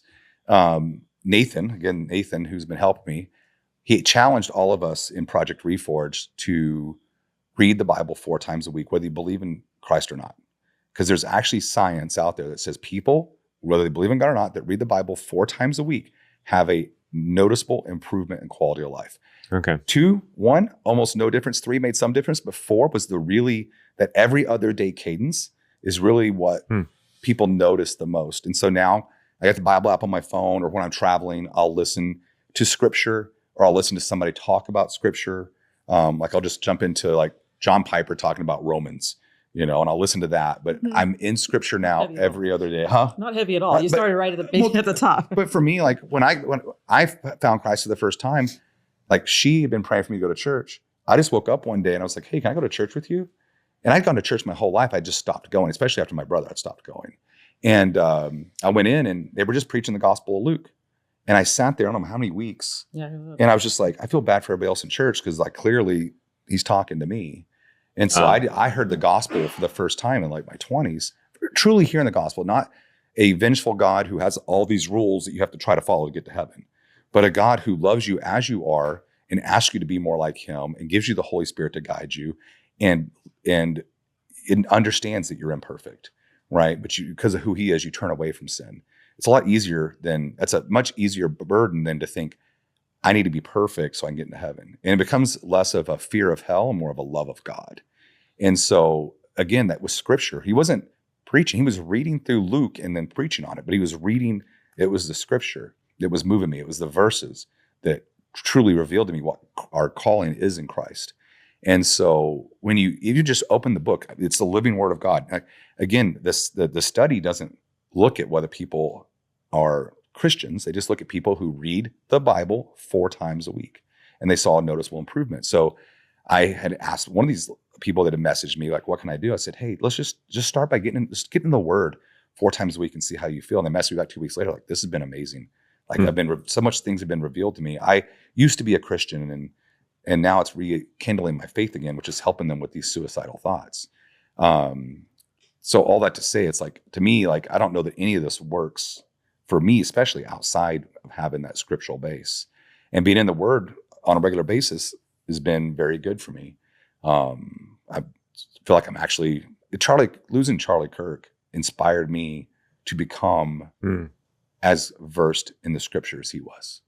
Because I really went back and watched him after that happened. Because I've always seen clips, right? You see the clips. I went back and watched him speak.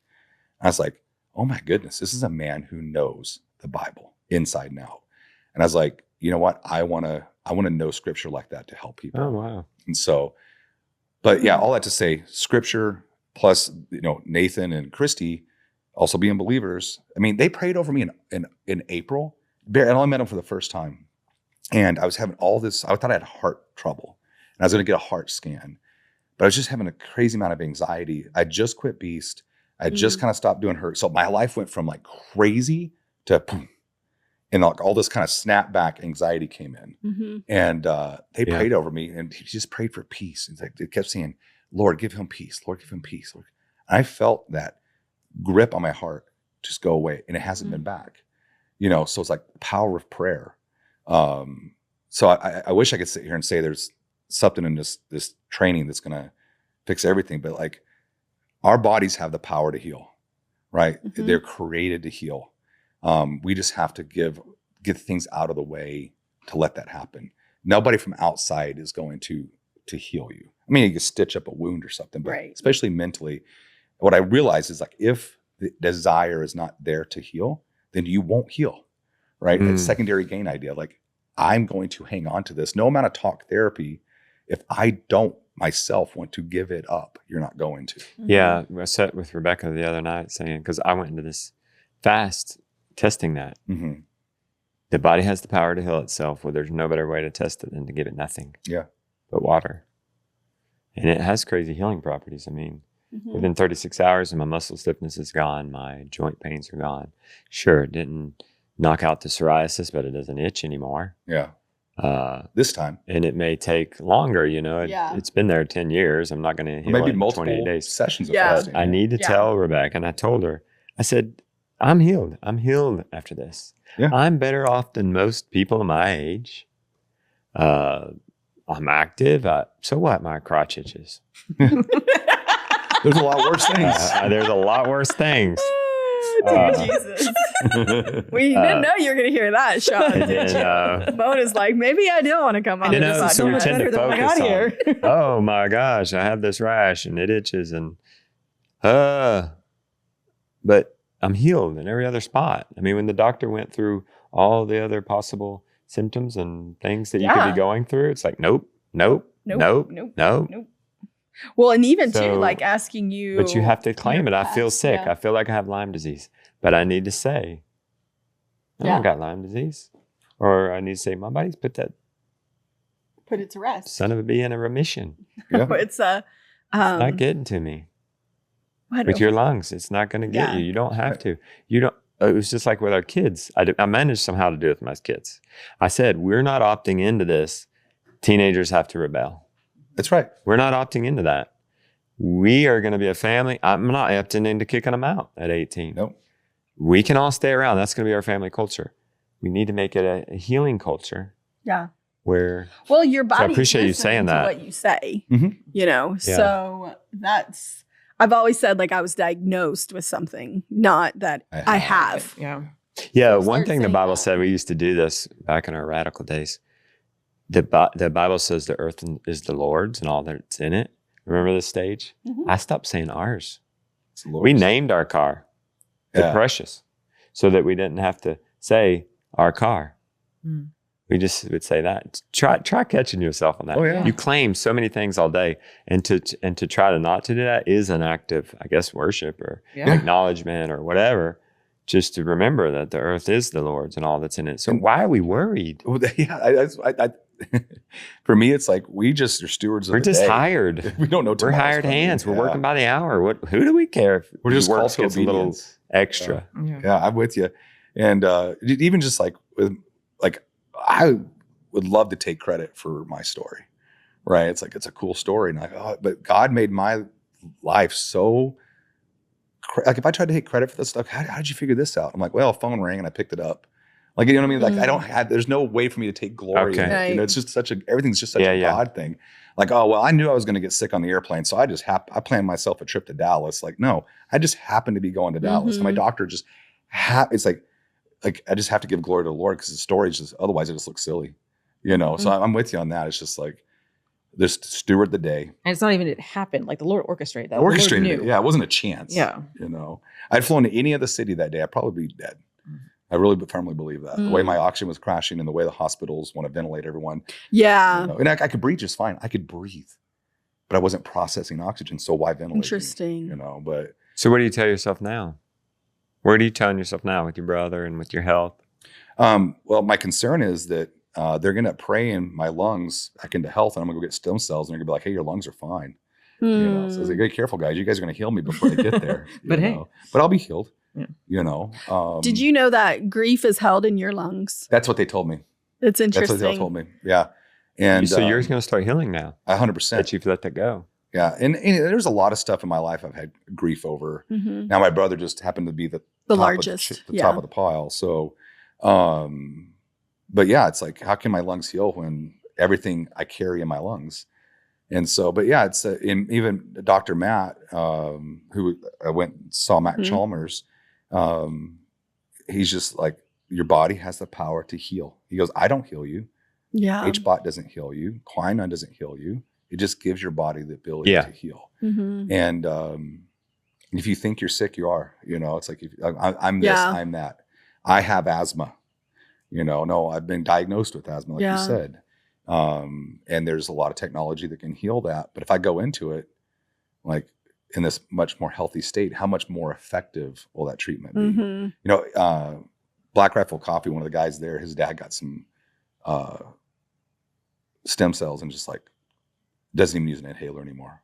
Like I've never not had to have an inhaler with me. And so there's a lot of hope in that. And again, like God, we're using stem cells. God created stem cells. Right. This is like a natural part of the body. And we've just learned a technology to help heal people. And it's interesting that I have to go to Tijuana to do it. I feel like everything in the States, if any kind of healing modality is not allowed.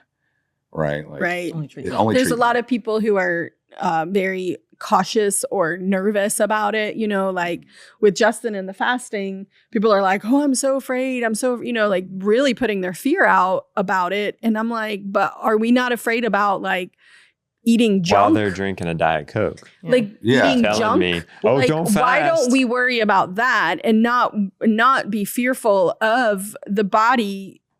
Like this is a healing modality. Right. Like this is not even crazy. In scripture too fast. Right. Like and there's science to back it too. Yeah. It's like there's so much information out there and people are like so afraid. And I'm like, but why don't we trust our bodies as well? Like, you know what I mean? There's just so much fear out there. There's no money in fasting either. That's so right. It's going to be a government problem, but it's also going to be a people mindset problem. Did you ever see Who Killed the Electric Car? No. It wasn't just the government. It wasn't just the car companies. It was the consumers too, not adapting it. Right. So there's these three storms going into health too.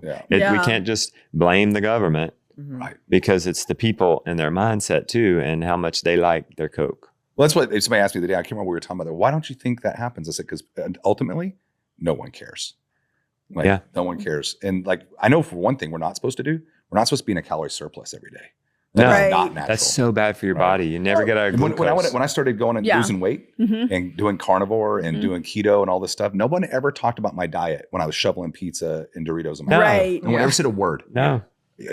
That carnivore, I heard that might be good you don't for get you. your fiber. Only go back to eating pizza. Oh my God, you're going to cholesterol. Right. Well, how's your cholesterol? I don't know, but I'm not diabetic anymore. Right. You know what I mean? Right. I'm pre-diabetic. Well, and I think that's one thing that we forget. Like we live in a modern world and our bodies were not created to live in this way. Yeah. No. Like we weren't. And I was even reading something about the electricity when electricity was discovered. I mean, it's a great discovery. I'm not gonna go no electricity. We love the grid. Yeah. Yes. But like talking about the non-native EMFs and all this stuff, and I'm like, oh wow, like another rabbit hole to go down. The radio and radio waves. Of course radio is good. Of course internet is good. But everything has a blessing and a curse. Yeah.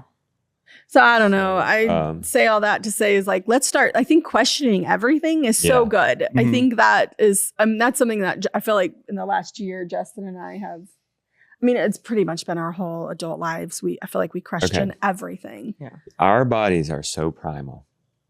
What I just did is absolutely ridiculous. It's just crazy. but it's not in the grand historical scheme of things. If you read books, A Long Walk to Water, my friend was reading this book about people are doing this now, and it's not their choice. So what happened was what you said, when you first go on this fast, even if it's missed 1 meal or 2 meals, your body gets into primal mode and is like, you better hunt, you better go gather, get going, it gets you going. And your body is built to store fat. Oh yeah. We shouldn't curse our body for, you gain weight so easy. We should thank it. This is a wonderful thing. Why we're here. It stores fat wonderfully and it burns it very efficiently. That's why you are quick to gain weight and it's hard to lose it. Yeah, we just lost those. That's eras. a wonderful benefit. Yeah, we lost those seasons. Never of exercise it less, right? We used to. The winter would thin you out. Yeah, right? Actually, yes. So you gain weight in the summer it's because good to gain there's weight in the the summer. carbs of fruit. Yep, you would have all these coming, berries, and then you weeks. do lean out in the winter because all of that's less. Your moment of ketosis. Yes. Natural autophagy. Yeah, you're going to be fasting. You're going to be. I read this book. Oh, I wish I could remember the name of it. It was about the Native Americans, the Sioux, I think. They would hunt, and they would have these baskets. And if they would fill up these baskets with their cured meats, they would be, or smoked, whatever they did, they would be safe in the winter, and they would know that. And so they would fill these baskets. Pemmican, probably. And all winter, they're just chilling in the teepee and just eating this beef jerky and just resting and telling stories and smoking their pipes. And resting. And it's just like, oh and my resting. gosh, I kind of envy that. Yeah. We've talked about doing that, just seeing that, eating seasonally and working seasonally. Like when we're, he's out there in 100-degree weather, brush hogging. He's like, it's not meant to be this way. It's like the sun, when it's. The animals should be brush hogging, not me. Right. I don't have enough animals. Yeah. Or you're just eating the things that are available, like this, like you said, the summer. It's like, that's where the carbs are, the fruits are. But then, you're meat heavy and more in ketosis in the winter. It's like, it's almost easier to live that way. We're so used to comfort that we don't because we want it year round. You know what makes it hard? Nobody else is doing it. Yeah, that's true. This lifestyle that Rebecca and I live, it's homesteading and you guys are getting into, it's hard. It's a very hard lifestyle. I was separating butter last night at 8:30 and I wanted to be in the bed. Yeah. I put away broth. I processed broth. I rendered lard, milked the cow in the morning. It's hard. It never ends. Mm-hmm. It's hard and nobody else is doing it. I see people just going to the grocery store and that looks easy. It's hard. It's it's the biggest lie of the grocery store because you had to work and you had to be away from your family to work to get that money. Traded time just like I did for your food. Right. Yeah. And your food's garbage.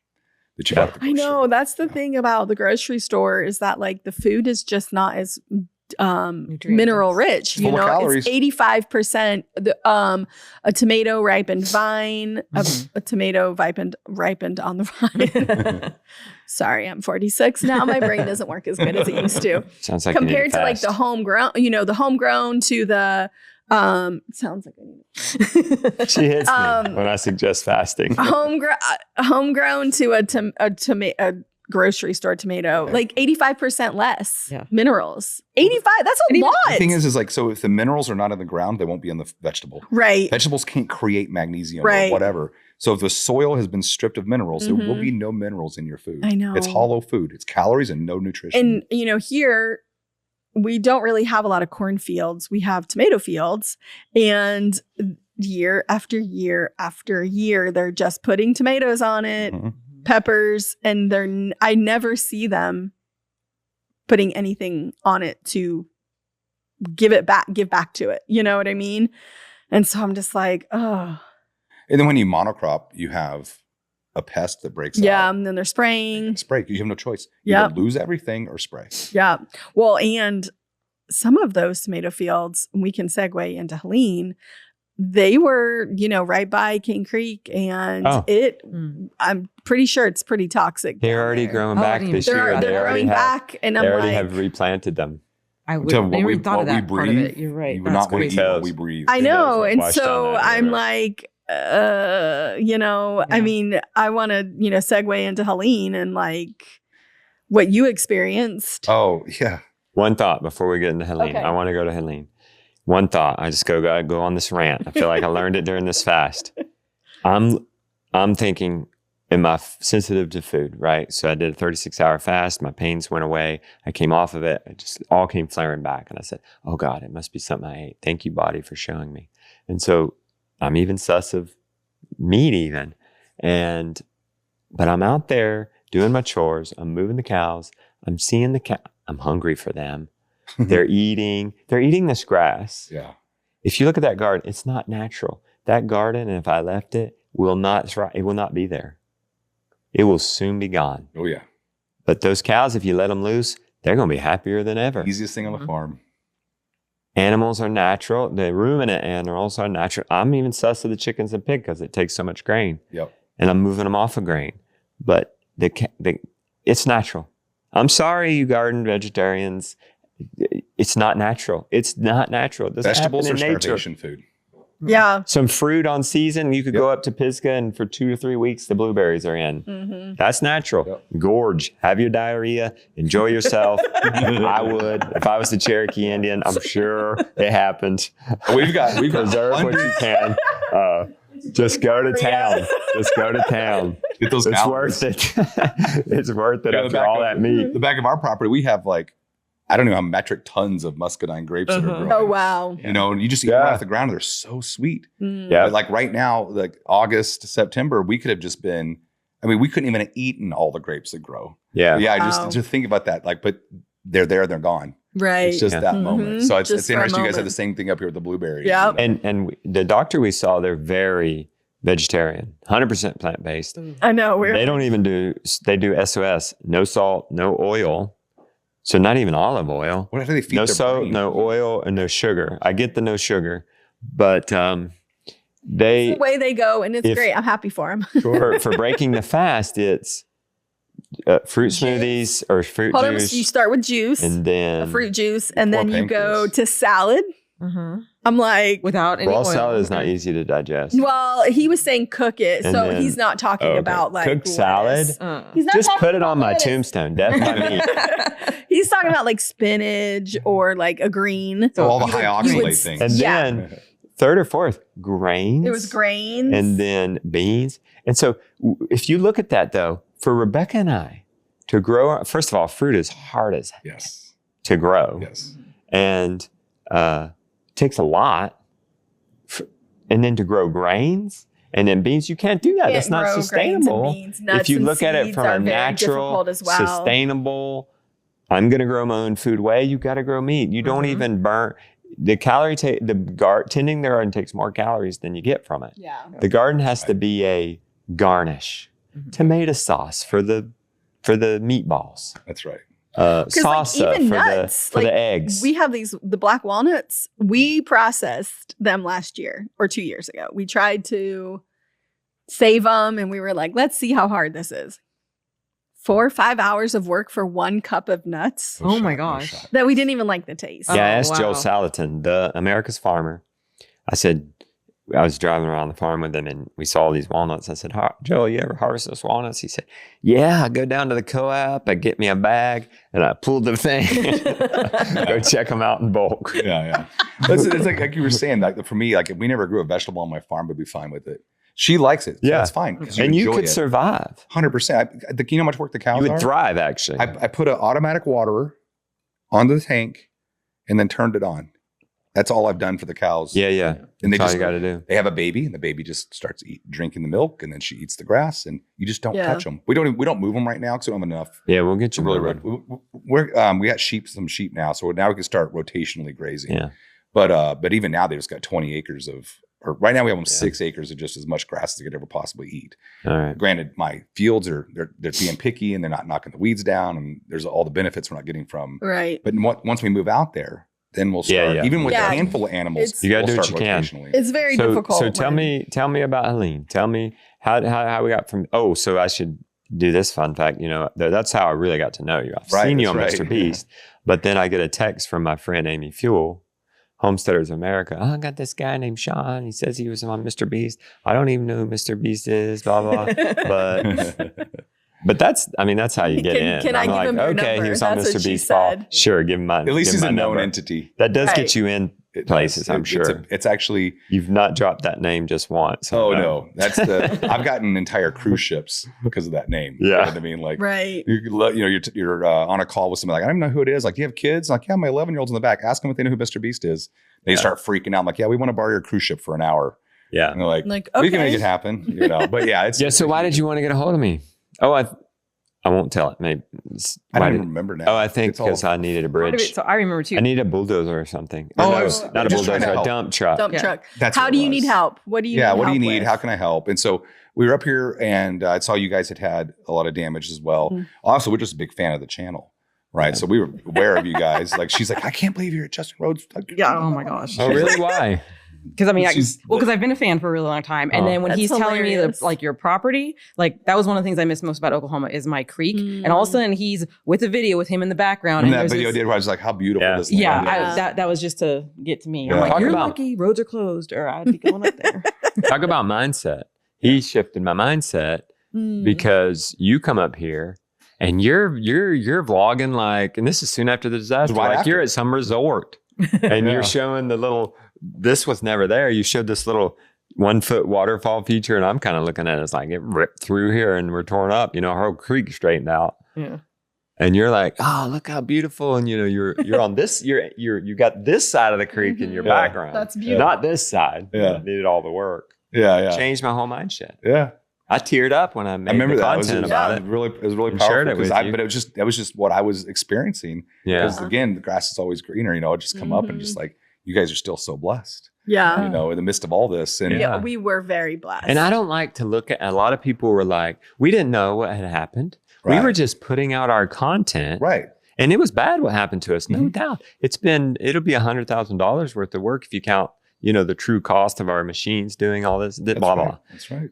But people would get on there and comment, people have died. Well, I didn't know that. Yeah. And you didn't. But we didn't. We never said like, oh, we're in such dire straits. We were just like, this is what we're going through. When you have something like that rip through, like I think back, like we were just so distraught from it because it was like tearing up all these years of work that we've put in and money. Yeah. Yeah. And it's like just going away. But the bigger piece is I don't want to bounce off somebody who's down and find my joy there. Right. I want to suffer with them too. Of course. With those who grieve. They had a lost loved one. Yeah. That's terrible. Yeah. I want to suffer with them, not bounce off of them and say, be like, oh, I'm so joyful. I didn't have anybody die. Yeah. I'm happy. Yeah. I don't want to use them for that. Of course. Well, that was like, they talk about that loss because it is your life that's taken. It's the hours of your life. Like I built a greenhouse, spent all this time, all this work into it. And what was it, a month later? A tornado just leveled it. I mean, it took my life force, hundreds of hours of my life that I used and deleted that from existence. Like I lost that life. Yeah. Like it's gone. I would never get those hours of my life back. And that it was just taken in a moment. And so I can relate with that feeling of like, and there goes all that money, the time I spent earning that money. I know. But your reality is your reality. I mean, you can't change the fact that no one was killed. I mean, that's great. Thank God. But you're still recovering. It's still a different story. But it just, I mean, there's people where a 77-year-old couple that lost everything and they make $700 a month. Wow. How do they recover? People stepped up and they did. We made it happen. How do they recover, Shawn, when they have a mortgage on a house that's gone and they have to rebuild another house? So they still owe bankruptcy. Okay. Yeah. I mean, and then you can't get a loan for 7 more years. Well, right. And so you're renting. It's terrible. Okay. It's a long road. Yeah. That makes me so very sad. A lot of people have dislocated. What happens when your land's gone? You got to experience part of this. Yeah. But what do you do if that was the only land we owned? Our land is gone. I mean, the topsoil's gone. What if that was the only land? Let's say you had an acre plot on the side of the hill. That's gone. And there are those. I've seen those here. I've seen those over at is it Green River? Where'd we go? It was hit real bad. I'd take CRR over there. Yeah, it's Big Hungry. Big Hungry. Yeah, I mean, houses were moved. Like just like missing. 6 inches. So like just enough to like really mess you up. Yeah. So where like the whole house is still there, but it's can't live in it. It's not livable. And something I recognized early on, one reason I connected with you and just my background in social media is that the story wasn't being told.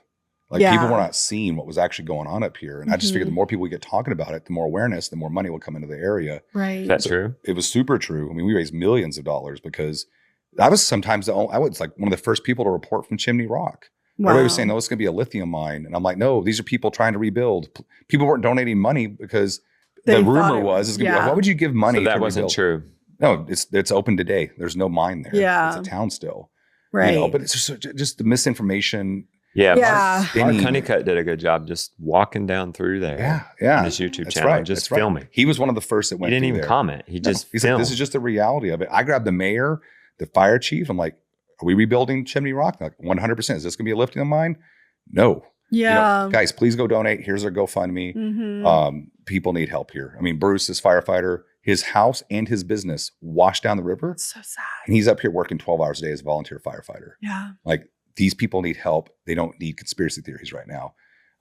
Did you buy into those at first? Well, no, because I was here. I was on the ground. The only people buying into them were sitting in the front seat of their truck in Texas yapping on X. Yeah. You know? All right. And so I'm here, boots on the ground. Well, because like we're hearing them and we're like, right. I mean, is this true? Like, you know what I mean? We bought it for a little bit. But even then, we did have some illegal mining. Remember where there was where we went up Remember north. where we went? I went with you to a campground. That's right. Just kind of, they were little, I don't know, druggies or something. But they were living in a tent. Yeah. People's houses had gotten away. Maybe they were sus of it or something. I don't remember. No. So what do you think? There was a guy up there. There was a guy up there who's just a known agitator. Okay. And that's what we ran into. That was him? Yeah.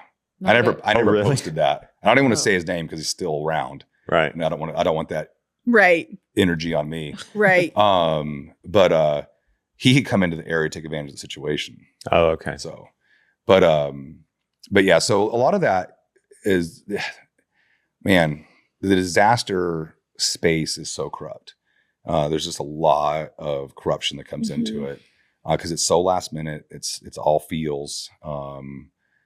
And, even like some of the big organizations, they come in and they leave and they take a lot of the money with them. And Samaritan's Ministry or Samaritan's Purse, they did great. Legit. They're just right down over here. They're still working. They're still working on this house, and it's so great. I love to see it because Mercury One, first in, last out, guaranteed. I was just with them this weekend, and they're still we have a whole warehouse at the Better Together Coalition. We're still rebuilding houses. We're just about to break ground on a house right up the road from you guys. Oh wow! That washed down a river, but it's taken 9 months to get permits. Yeah, it's ridiculous. Well, you get all these. That's part of the conspiracy theory. What's that? That's part of the conspiracy. That's not theory. necessarily conspiracy that theory. That one turned out to be true. Yeah. So FEMA will buy your land from you and turn it into a green zone. That's how I got banned off TikTok. I took one of their webinars and posted it and got banned off TikTok as misinformation. I literally took a TikTok webinar. is so strict about stuff like that. TikTok's a waste of time. And so, but it's true. And here's the non-conspiracy side of why FEMA says they do it. Because if they turn a piece of property that's subject to disaster into a green zone, it's a property they'd never have to serve in the future, right? It is now off the list. Like if we take all these properties along this river and just turn them into parks, well, there'll never be a disaster. It doesn't matter. Exactly. It won't matter in the future. People won't be It's much better to have people in the cities where there's infrastructure and that's what they want. And and that's not a conspiracy. The idea that people need to be in cities, they want these 15-minute cities. Yeah, again, that's all real design. And but it becomes a little more nefarious of like they're trying to take your land. They're not trying to take your land. They're making it almost impossible for you to keep your land. Right. They're just saying like, look, we're not going to give you anything, but if you let us turn it into a park, we'll write you a check for pre-storm evaluation on the land. Wow. And so you're like, well, I have nothing. Yeah. I'm getting nothing. I have a mortgage. So they're not taking your land, right? They're not forcing it away from you. But they're also not helping. They're like, I'm not going to help, but if you let me buy it from you, and then what are you supposed to do? Yeah. When you have nothing, you got to take the money. Right. Or somebody comes in and says, hey, I'd love to build 3 Airbnbs here. Let me buy this land from you. And there's some weird rules, some hard rules. Remember those people you gave the RV to? I went with you, and there's something about how they can't rebuild now because the river is moved, and now you have to be so many feet away from the your septic has to be so many feet away. Yeah. Now there's no spot for a septic tank. And they don't take of an account in, that event. Yeah. And basically, what started my whole journey up into here was just an accident. It was YouTube. Is what caused because see, this is not your job. Why did you get into the disaster? So we just started Beast Games. I had just come off like, I don't know, a year-long grind being on Jimmy's team and just traveling and making videos. And I was already telling them I need time off. Like I got this land. I need to start getting our house built. And I need time off. And so I was taking time off because I don't do Beast Games. Like that's not survival content. I don't do the contest stuff. I'm not in that content. We had already hired a couple other people to help me do my job. And so I was able to step back. And when it happened, I basically just messaged the company. I was like, hey, I'm going to go up and help. What do we want to do with what's going on up? It's North Carolina. It's our state. Like clearly we got to do something. And we were like, yeah, we got to think. If you think of something, like, just let us know, right? So he's like, it's your project, right? I'm okay. So I'm trying to figure out what to do because they're off doing Beast Games in Canada, like not here. Right. I'm the only one here. And then Ryan Hall's team, the Y'all Squad, he's the big weather guy on YouTube. Yeah. They knew I was in North Carolina. And if you're outside of North Carolina, you don't realize that our states can be 8 hours from our state. It's very big. And so he's like, hey, man, I got 30 Starlinks. It's bad. It's real bad. They need Starlinks. I was like, can you get on with your fire department and see if you can get a hold of these? We can't get a hold of anybody up there. The fiber lines got cut on both sides coming in and out of here. Right. There's no communication. And so even FirstNet went down. And then Verizon that day had the global outage, which took out all the Verizon cellulars. I didn't even know about that. Yeah, it was a huge stack of unfortunate events. And so I couldn't get a hold of anybody. So I was like, told her I just do some survival gear and it's enough to survive for a day. So I'll be back tomorrow. I'm going to go. Sure. Yeah. I get up there, get through the block. Cause I'm a volunteer firefighter. So I'm like, he's like, hey, nobody's coming through. I'm like, station 41. Like, he's like, oh, okay, you can go in.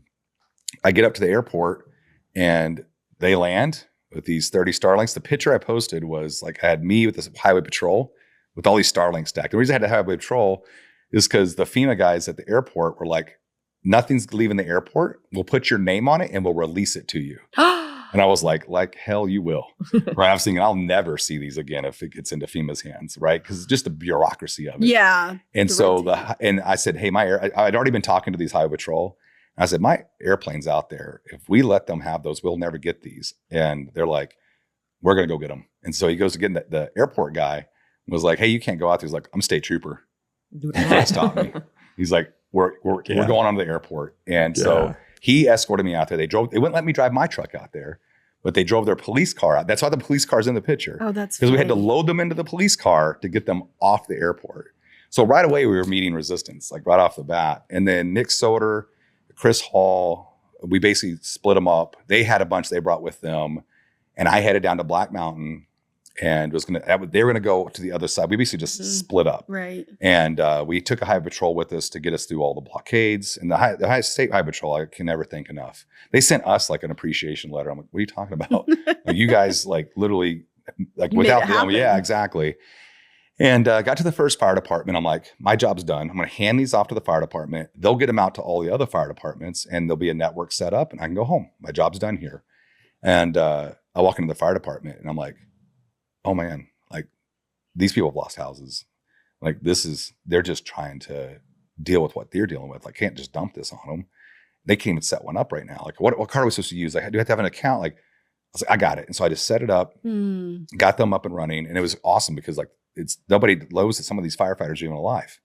And so they're able to call and like tell their wife that's outside the area, like, I'm okay. You know, it's just so emotional, you know, and I'm like, I was like, oh, where's the next closest fire department? He's like, you're not getting to any of them. All the bridges are out. You can't get across the river. Like all the bridges are out. Wow. And I was like, oh man, we got to get these to these fire departments. Like nothing's getting up there.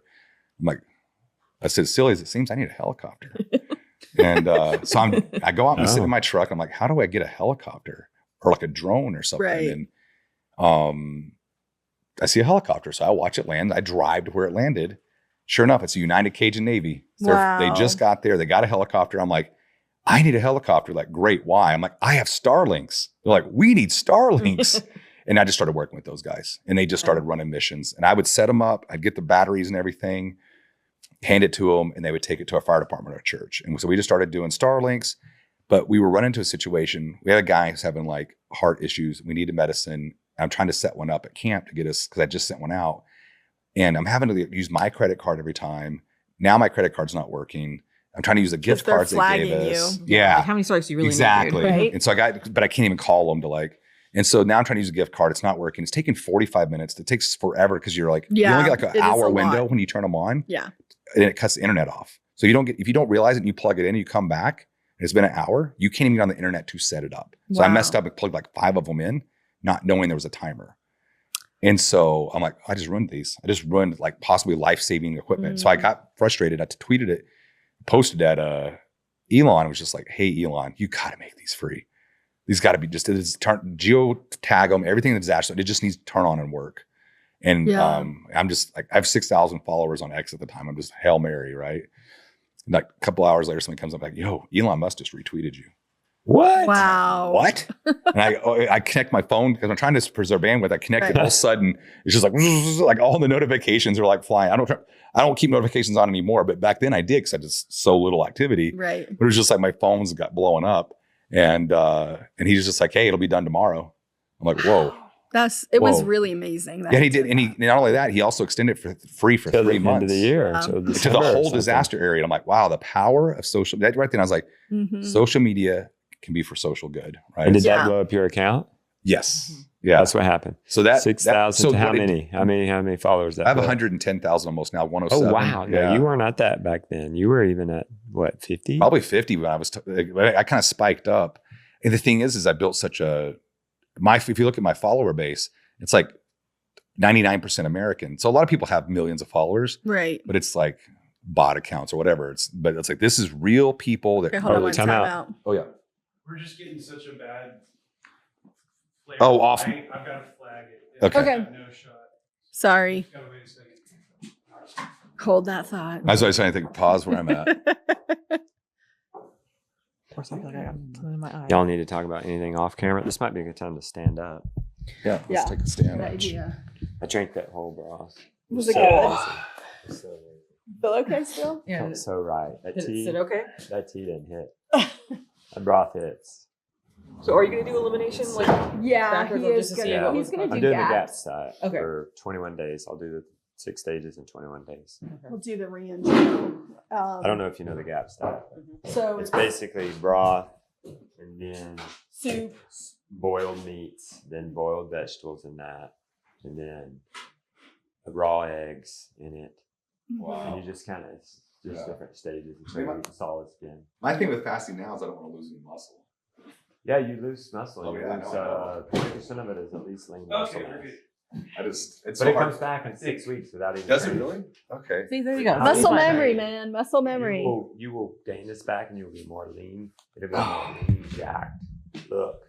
So you will suffer Yes. for the fast. And But you got to let my quitting mind keep telling me I can't do it because Yeah. I'm going to lose muscle. Now I have words what I'm going to tell you. It's your quitting mind. without training. What's that? 6 weeks. 6 weeks, it'll come back. Even That's- without that's so- training. that's- But you're going to train. Yeah, exactly. And it's going to come back. Think of it as a clean slate. Yeah. Just, I and do what are need you to do living it for? fast. What are you doing? Like you're training just for longevity and Right. to be around for your grandchildren, right? Yeah. So He's going to be do a reset Yeah. and build back. Yeah. What's your rush? You can't be a little weakened for 6 weeks, 20% Well, weakened. for me, That's it's just it. my mind. It Max. would take me years to get the muscle back. I No, didn't know you got it back in 6 weeks. 6 weeks without training, That's incredible. I didn't know that. and that's after a long fast. See, I'm reframing my mind here. That Yeah, I can just fast. truth. Fill it with truth. Yeah. It would be I- good to do a reset. I have atrophied. I mean, look at my legs. He stopped working out when he injured his shoulder. Yeah, that's part That'll of it. do it, too. Because I had to stop working out. What, 2 months before I fasted? You 2.5 stopped working months. out at the end of So that's June. part of it. Is that better, Matt? Hold on one second. Let me look this up. I'm looking up You guys are Jonas talking flight. about. He's going to get us back on track. Oh, yeah. Yeah. Okay. What's this, Rebecca? This is Jonas' flight. Oh, okay. I We might have to. Sorry. No, he'll fly into Charlotte and drive himself home. I know, but I'm just wanting to see Okay. where he's at. Should we? That's Can you? fine. I wonder if you would. Are you guys going to eat lunch with us? Do you want to eat lunch with us? Okay, I mean, if you'll have us, yeah. No, sure. Why don't we have Lily have lunch ready at 12? Okay. While we're taking a break here, we'll text her. If you want, I'll text her since you're dealing with that. Sorry, I thought that I knew his flight number, but I guess I don't. Oh, it must be. You okay with tofu and tempeh? I actually like tempeh. It's 3110. Okay, I had it wrong. I only eat kale. You don't eat kale? I only eat kale. He's trying to get a rise. I think you're the only person I met that hates kale more than I do. I know. Like tastes like the stuff you. I even hate kale more than goats. Feed that kale to the goats. Yeah, let it turn into lamb chops. Yeah. I have a feeling you'll eat your goats. You'll let them eat them, right? Oh, we're there ain't anything good. on my farm I won't eat. Good. That's one of the big problems with people and their goats. Yeah. We just butchered a ram. I swear I don't like gamey. I'm To gamey her, meat. dark meat chicken's gamey. Yeah, so I know that's my struggle. So I just worry it'd be too gamey, and I just don't know how to prepare it. Like it's gonna be tough. Goat. Or What is it? Goat. Yeah. There's no bad ingredients, just bad recipes. Yeah. So figure it out. I mean, Go into a culture that eats goat and get recipes goat. from there. Yeah. So we're doing we the. probably had a little bit of grain, so it probably wasn't too gamey. But we used to eat goat every week. No, goat's fine. At the farmer's market. We would have goat burgers. Yeah. Well, put It's yogurt more in it. more like beef than it is lamb. If you grind it, If you want something that's Get ground and put yogurt in it and then grill that. I feel like if you grind it, I can It's eat really anything. good. Yeah. So we were doing these American black belly sheep, and we butchered an intact 2-year-old ram, and it was fine. Yeah. Tastes great. Not musky or anything at all. So, pure grass fed. No Yeah. grain. You're talking about followers. Oh, I don't think we're not up and ready yet. I know. I'm just we making sure you can don't- keep all Justin. this, by the way. Come over. Okay. Act like All right. you like me. And Matt, I don't know if you've already cut it, but you can keep it. It's been pretty interesting. I like the whole natural feel. Heat up the casserole. Okay. It's 2 S's. She'll know. She won't. He she totally won't judge butchered me. that. Okay, so we'll get back to where we were. We were at. Your X. Starlink. So you were documenting this on X. So because I'd been very trained in vlogging, and just in my natural voice, right? I just speak on camera. If you look at my content, it is one and done, one angle on a cell phone. I don't even use a lav mic, but I was getting millions and millions of views because I was the only. So when Elon reposted my post, that again, social credit. There's a guy from MrBeast reposted by Elon. So every news station on the planet knew I was here and on the ground, and I had connection. Right. So all of a sudden, I'm on Fox News, News Nation, Newsmax. Never CNN or MSNBC. I was going to say It none weird, of the but- mainstream. Yeah. And so, Why did they not cover the No. hurricane? They couldn't get in. They're people. It was so hard to get up here. I also think that none of the mainstream were really interested in the story either. and to be fair, we didn't want them up here at that moment. We were Yeah. still in rescue and recovery. But they still weren't reaching out to somebody like you. They could have, instead of sending somebody, have reached out, and they didn't. They started reaching out once they knew I was on the ground. Scene ended. Oh no, That's what I mean. No, that's what I'm saying is like when we got the Starlink from our neighbor, they don't live here full time, and we got a hold of him and we were like, can we borrow your Starlink? And he's like, you can have anything you want. Nice. Because, they're in Florida. They understand hurricanes. And, Oh, yeah. And so we brought it home and we were like, let's see what is being talked about. Like, at this point, we only know what happened here. Yeah. We don't know what's happened in the broader. It was kind of sad to scroll. It was shocking, actually. After 4 days of feeling in the dark and this adrenaline running, to scroll and see Jake Paul pigging out on hamburgers right in my feed. That's right. Or whatever. I remember that one specifically, but nothing was about it. I was served a lot of content from our area. Okay. And so I was seeing a lot of it and sharing it with him, but we turned on the TV. There was nothing. That's right. And it was like, we were like, oh no, we've been passed by. Yeah, they're going to forget us. Can I say something? They haven't even paid attention to us. Yeah. It was I missed the 90s moment. Mm-hmm. And actually, just recently, with Charlie Kirk's death, it did fill the feeds. And whether you supported that or not, I never even followed him, to be honest. I think I saw one of his things. But I have come to appreciate him since, after I've learned, he's bold. He spoke to the He's youth. not afraid to say his opinion. and people ought to be able to say their opinion without being hated or murdered. Especially murdered. But it's not refreshing, but it was refreshing in a way to see America speaking about one thing again, and then especially then at his memorial. Oh my God. Have we all ever been tuned into something since 9/11? I was going to say since 9/11, yeah. At the same time. It was a watershed That doesn't moment happen for as sure. much anymore because of social media. So it's understandable how things get buried. Well, and that's what happened with Helene too. The reason Helene was the way it was is because it was a political story. One thing I realized, a lot of the money I raised wasn't for Hurricane Helene. It was against Joe Biden and FEMA. Why was it political? What makes it so political? Because FEMA was such an abject failure. Which is hilarious that you say that, because there are people online still trying to say about how wonderful FEMA was. And I'm sure there are spots where they did wonderful work, right? But they're supposed to do all the work. Yeah, they didn't do all the work. Right. And the thing is, we pay all this money into this system and then got nothing for it. Yeah. And there was all these rules. And what we came through was we came in and backed up the areas of government failure. But the thing was like, they were pretending like everything was fine because it was an election season. Yeah. And of course, the Republicans, rightfully so. Yeah. I mean, we were what, like 6-8 weeks from election? Yeah. So it became my was political. hurricane content, I became very political as well. Right. And which is hilarious because it was a natural disaster. Yeah. And I was just criticizing FEMA, which meant I was pro-Trump.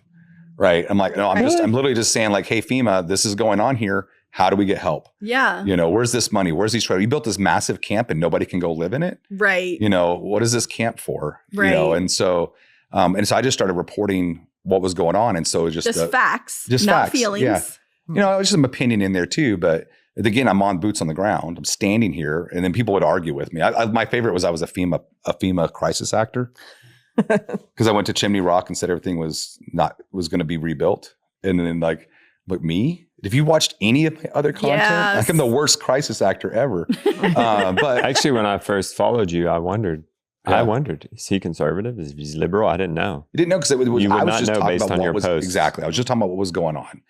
And as I got deeper into it, I recognized that in the next 4 years, we need a different leadership because this leadership, the path we're on is not good. And so I did become political during the election. I came out on election morning. A good chunk of my followers are North Carolina. And I came out and said, here's why I'm voting for Trump, and, we were a close state and I can't remember. I got a lot of views on it. Mm-hmm. And, hopefully I felt like I made a difference, because I felt like we needed something different. Yeah. And because guess what? Biden didn't send me Starlinks. Trump did. I didn't talk to Kamala Harris, I talked to JD Vance, right? Like when I asked, I said, hey, I would love to talk to JD Vance before he comes in. I'd love to tell him some of the context from the ground. And this is in Did you actually get to talk to him or just his team? His team and him. You talked to him? I dealt with his team, but then I got on a conference call with everyone. Oh, cool. Told them what I was saying. And then when he landed, when he asked the things to ask, I'm like, this is things I told, like, here's someone who's listening instead of telling me what's going on here, like the current administration was doing. They were saying they were here to learn and find out what the best way to help. When they got on TV and said, hey, the federal government has 64 Starlinks up and active. Me and my little ragtag crew had 74 up and active. Like, so you mean 3 civilians can outpace the might of the $37 trillion in debt federal government? What? And so I became more political as it went on because I kind of felt like I got forced into it. And, but at the end of the day, I was still just reporting the facts, and I can't help it that the facts were making a political party look bad. I can't help it was making our governor, who was MIA, look bad. It's like, sorry, you're not here. Where's the weekly press conference of the updates from the governor? They always say that in Raleigh, North Carolina ends at Hickory. They don't care what happens past that, and it really felt that way. Yeah. Every politician that came up to the airfields were Republican. And I'm here. I would have seen the other ones if they came, Right. So why is it that this one party seems to be the one that's pouring in and helping?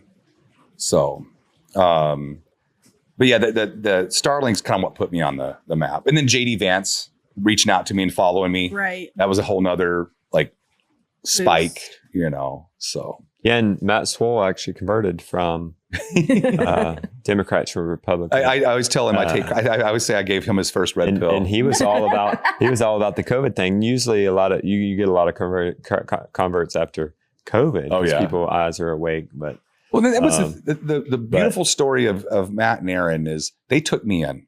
Right. Mm-hmm. I was sleeping in my truck, sleeping wherever. They're like, hey, our house. Is he here? He's in Nashville. Oh, okay. Yeah. And so there's this redneck camo wearing guy out doing. But again, I've got authenticity because like Elon's reposted me and they seen me on MrBeast. So I'm not just some random guy. Right. It's like, hey, we have an extra bedroom. Come sleep here when you come up, which is such a blessing because I'm actually getting a whole night's sleep. I'm not tossing and turning on a air mattress or whatever. Mm-hmm. And we would just sit and talk like Americans. Guess what? Me, Aaron, and Matt don't agree on everything. Yeah. We don't. But that's okay. I still love them. We can still be friends. We can still get along. Right. Which is funny, though, is like we won't agree on something. And then like months later, he's like, so this Gen 6 thing, And so he's like, my eyes are kind of getting opened here. But yeah, we just had conversations and I was just able to speak truth of what I've seen. Right. And we would just have a conversation. Conversation is so powerful. Beat each other up or scream at each other. And I'm like, hey, yeah, I see where you're coming from on that. I don't believe that way. Now, but isn't most of America that way, really? They are. That's the thing. That's the truth. Yeah, I don't care if you're liberal and conservative. People can sit in the room and talk. As soon as you get past the keyboard, everybody's tough behind the keyboard. Yes. Yeah. Mm-hmm. That is America. I think we're fooled because we just get the ugly and the ugly comes across in 3 seconds. You got to hook people in 3 seconds now. I've never had somebody saying something like, I never had anybody say a mean comment like they do online to my face for whatever reason.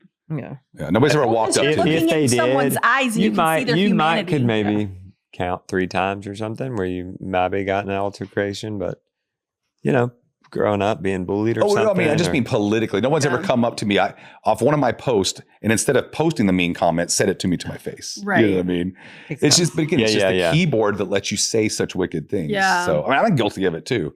And, but when you get everybody in a room, but like you said, I think that's the trick is we've, taken the crazy 3% on the right and the crazy 3% on the left and said, this is the left and the right. Right. And it's not true. It's not true. But to be fair though, the party that has that's starting to adopt this ideology that if you disagree with anything, then you're a bigot or a Nazi, right? Like, or it's hate speech. It's hate speech. That's a hard place to come back from. Or disinformation. Right? Yeah. So it's like, how do I reconcile? If you think I'm a hateful bigot, how do I find common ground with you? You can't. You can't because you've already labeled again. It's language, right? Yeah. You've already decided we can't have common. You're telling me by your labels that there is no common ground, and that's where true division happens.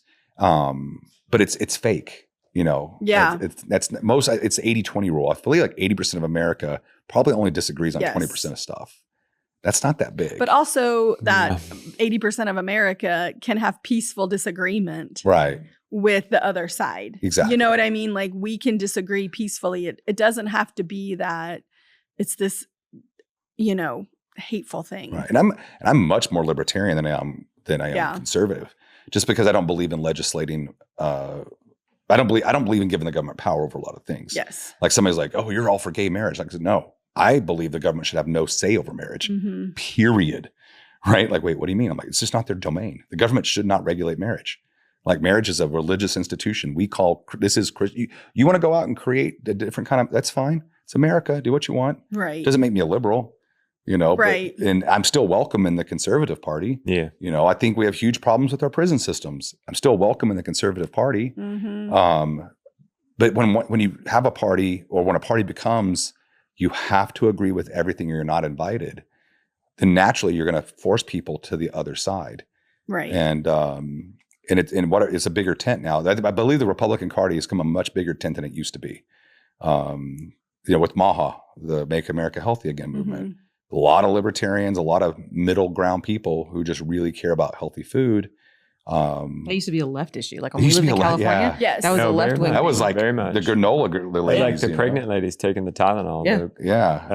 Just because he said it's bad. And then Tylenol in 2017 said you shouldn't take Tylenol. No, they have a recent tweet. I have to say, pregnant women should not take Tylenol. Yeah. It's weird because we embraced a lot of those ideas way back in the early 2000s. We were conservative before it was cool. Yeah. And so was then- she. I was late to the bus. Yeah. And then we believed in raw milk a long time ago. Yeah. We believed in a lot of these healthy things. We believed not Which to was be very poison on liberal our at the food. time. Yeah, Yeah. exactly. So But we liberal. didn't care. We And I was believed just in raw who milk. I was. Yeah. And a lot of our conservative friends would be like, Yeah. But politically, we were and we were conservative. like, but why can't I be conservative and also not want poison on my food? Yeah, like, yeah. what is political about Which that? is what Like, I'm glad I don't know how it switched, but it It's switched. I refreshing. feel old Like, I because think it's a I'm like, bigger I've tent seen now. it That's what long. it I've is. seen it like Yeah. snake around, and I'm like, Yeah.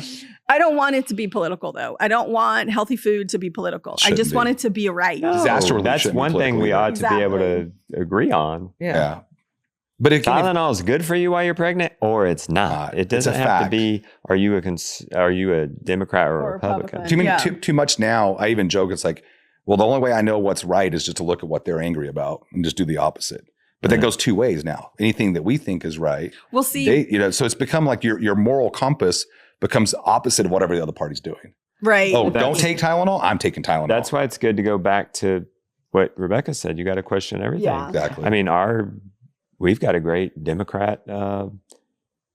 What is he? The local guy, Hager. What would that be? A representative in Raleigh, Mhm. and he's on our What if side. we're registered you know, for like, Republican? You got to do the right thing. Yeah, I mean, If you you'll- think he's the right well, thing. because we called then him go for about it. the whole, chemical. the yeah, unity. he's all about. And He's all against the I chemical. called his office, and they're just right over the Immunity. mountain. Oh, I'm getting in a lot of trouble right now because if you look at my political posting, you think I'm a Democrat because how hard I'm going after Republicans right now. Yeah, go after. Well, that's Go the thing. after them. I'm seeing because they're being conservatives. ridiculous. Here's the thing. I'm seeing conservatives going after Trump when he goes to war. 100%. We didn't want to go to war. You know, it's funny too. How are we the anti-war party now? I know. That used to be I was like, I know. But we're not afraid to, Weird. yeah, when Trump goes to war, give him crap about it. that's right. Yeah. That's right. And say that's But I don't not, see that happening on the other side. Yeah, I don't ever. Maybe it does. It becomes just that they're real good about towing the party line, right? And I got a call from a representative who had other representatives say, "Hey, we know you know Shawn. Give him a call because, like, man, he's really causing like problems." good. And they're like, "Hey, man, like, he's like, first of all, I ain't gonna tell you stop because I agree with you." He goes, "But the word is like you're helping getting Democrats elected." Well, And I was like, then change your I was like- I stance, said big no. guy. I said Yeah. their bad behavior is getting Democrats elected. Well, every time I So- email or call, I let them know that this is a re-election issue and we will not forget. Exactly. Chuck Edwards up in Yeah. Washington, pushing for the federal. No. Do you I know call that- him. I let him know this is a re-election issue, and I will let everyone know. We will not forget. Yeah. You have sold our children to a corporation, That's right. and that is not okay. I'm like, I don't I care get if you're very Democrat, passionate. Do you guys I know don't care there's who a- you are. You know, there's a really great guy running in the primary against Chuck Edwards, Oh, Adam Smith from Savage Great. Freedom. great! Yeah. We will. Write it down. Yeah. We will go and Me we and will Adam- rally and we will make sure everyone knows his Yeah, name. Adam Smith. He ran the disaster relief center down there at the Harley Davidson dealership, Great. Swannanoa. Believes in clean food. Oh yeah, He's a Green Beret.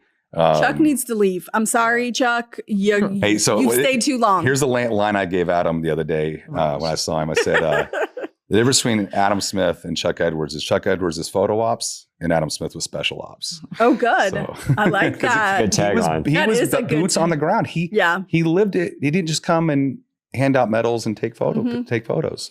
And Don't so, get me but started. Nick Freitas. We've hit a button over here. Yeah. I am like, I get so passionate I'm loving. I'm getting about the stump for Adam Let's- Smith on your podcast. Keep prodding, Sean. because this is why, like,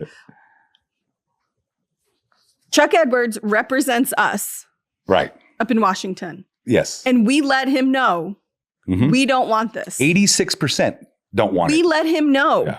and he tried to blow it up my butt Yep. about how this is all just about labeling. And I was It's- calling on the phone, and because they didn't record Yeah. the vote. That's right. And I called his office every day until they'd let me know that he did vote for That's it. right. And then I let them know Yeah. that we will not forget. So good old Jimmy Dixon. Same thing. Gosh, him. Did you see the video I got of him? We can't farm without chemicals. I had a person that I can't reveal my sources, but basically he's in the GOP and was just like, hey, this is blowing up pretty big, man. 86% of Republicans, no people disagree with this. And he goes, I don't care what the internet says. If you want to know what I think about it, I got a green button on my desk and I got a red button on my desk. And that's my public record. You don't care about the internet? That's your constituent's voice. Well, you had a conversation with him, which he never looked up from his phone. Once he realized I had the John Deere hat on, I'm like, made me so mad. I'm like, what are we going to do about this chemical? He totally ignored you. He did once he realized I wasn't on his side. He thought I was a farmer going, hey, man, we need to keep these chemicals. And then when I said, hey, 86% of North Carolina, he just was like. So rude. And I was so glad, though, that you put that all over the internet because that just shows he doesn't care about the people. But this is all to go back to like this whole genesis of like, because when I was at Beast, I'm trying to figure out why the heck, Lord, am I in all these? Why do I have all this favor? Like, what am I doing here? What am I supposed to do with this?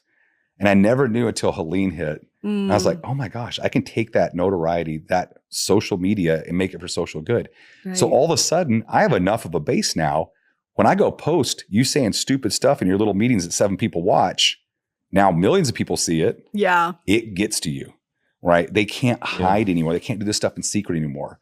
So, and that's the thing that's so maddening also is just the games they play. Like Justin and I were going to go, they were having a Tuesday morning session. And then they move it. And then they moved it to Wednesday. And thank God we had decided 4 hours we were going to drive 4 hours, spend the night. We had went the night before. And been there for nothing. And then we wouldn't have been able to be there. Yeah. And we had some issues here at the farm that we couldn't button up. And so we had made the decision, we really want to be there, but also we can't. Right. And then, I find out that evening, oh, we moved it to Wednesday. Yeah. And I'm like, that's such trickery. It is despicable. Yeah. And it is politics. And they will not get away with it.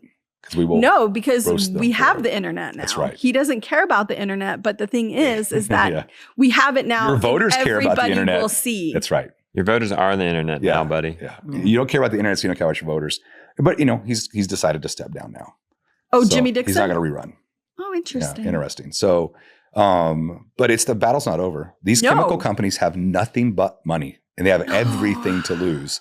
I mean, we already have 2 states that have fallen to it, Georgia and South Dakota. They're going after it federally. And the thing, it's like, we are up. Did you see the New York Times article? Oh, yes. Before the New York Times article, I'm going to bring people up to date. We're talking about pesticide immunity. It went to our state level in North Carolina. Should companies get immunity from being able to be sued if someone were injured by their product? And now it's gone to the federal level. So that's where we are. No, we didn't see that. Yeah, it's a company. I saw that in New York Times. Yeah, so the New York Times came out with the article, an opinion piece. It's like, it's okay to spray glyphosate on our food. Like, that's the title. And there's pictures. What? Like, this is getting ridiculous. What was their argument? I didn't even read it. You should. I buy a subscription. Oh, I'm sure it's like ain't paying on money. No, I agree. Yeah. I didn't read it either because I'm not going to give them money. Right. I'm not going to help them promote more garbage. Yeah. But, I made a video where I was like, I went into a convenience store and bought a honey bun, a pack of cigarettes, and a vape or whatever. Or no, just honey bun and a pack of cigarettes. This was like the whole raw milk thing. Like, why are they trying so hard when we can buy cigarettes and food that literally kills us? Yeah. To ban raw milk. And again, it was the same thing. It was all this secret trying to do stuff under the cover of darkness. But we made it such a poison pill. They said, just get rid of the freaking raw milk thing, guys. Like, this is not that big a deal. Well, okay, now North Carolina is revisiting it. That's right. Because of the whole thing in Florida, but they never tested the milk in Florida. Thing in Florida was how a scam. Do we even know that it was the raw milk? Hasn't lettuce killed more people? Lettuce kills more people every year. With that than milk? It's just frustrating because it's like, if we want to drink it, then lettuce. It's like this. I wouldn't drink raw milk from just any place. No. Yeah. To be honest, I'm still scared of raw milk because of the lifetime of programming that's been in me. That it's so dangerous. I still have to I might die if I drink this. Because it's been a lifetime of propaganda. I had that for months.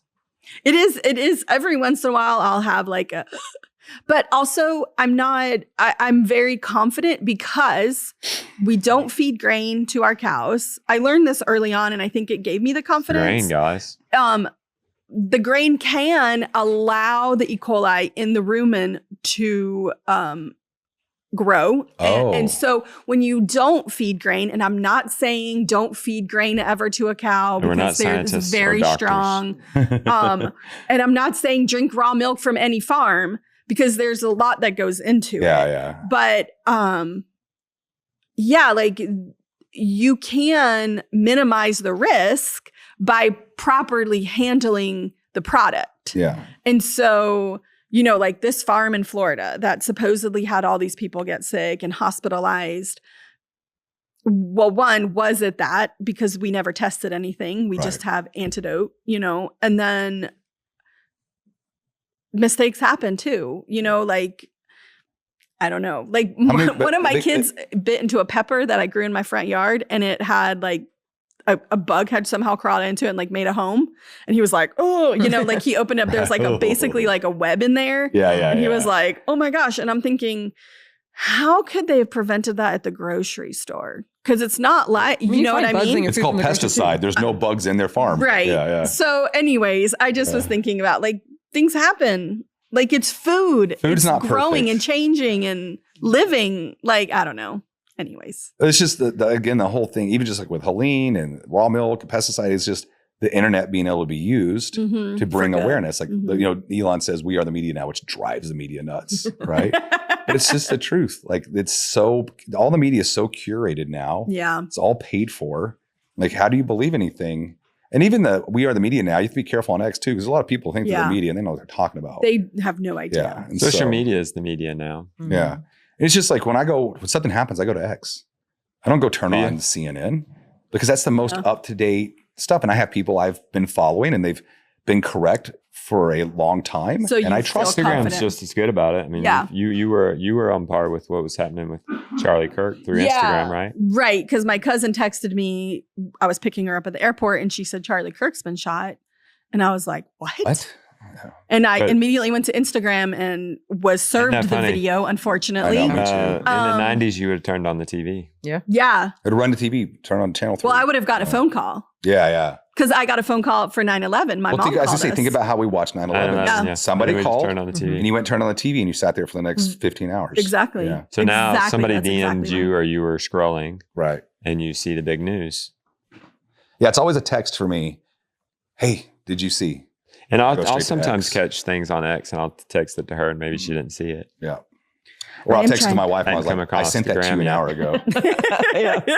Oh, really? It doesn't go the other way. She's always sending me these reels. Have you watched that reel yet? That's what I mean. Yeah. And then she wants to watch me watch it. Yes. Oh, I'm glad we're not the only ones. It's this weird it's a connection. You're not loving her. The woman sends the man. Yeah. I need to know you thought it was funny. I know, right? I need to have your reaction. I send her X's and she sends me reels. Yeah. By the way, I'm her Instagram husband. And she's my ex-wife. Oh, that's funny. I love it. Take pictures of me for X. He'll say, "Are you going to be my ex-wife? Be my ex-wife. Can you take a picture of me?" I'm like, "Oh my goodness, that's great." But so now what?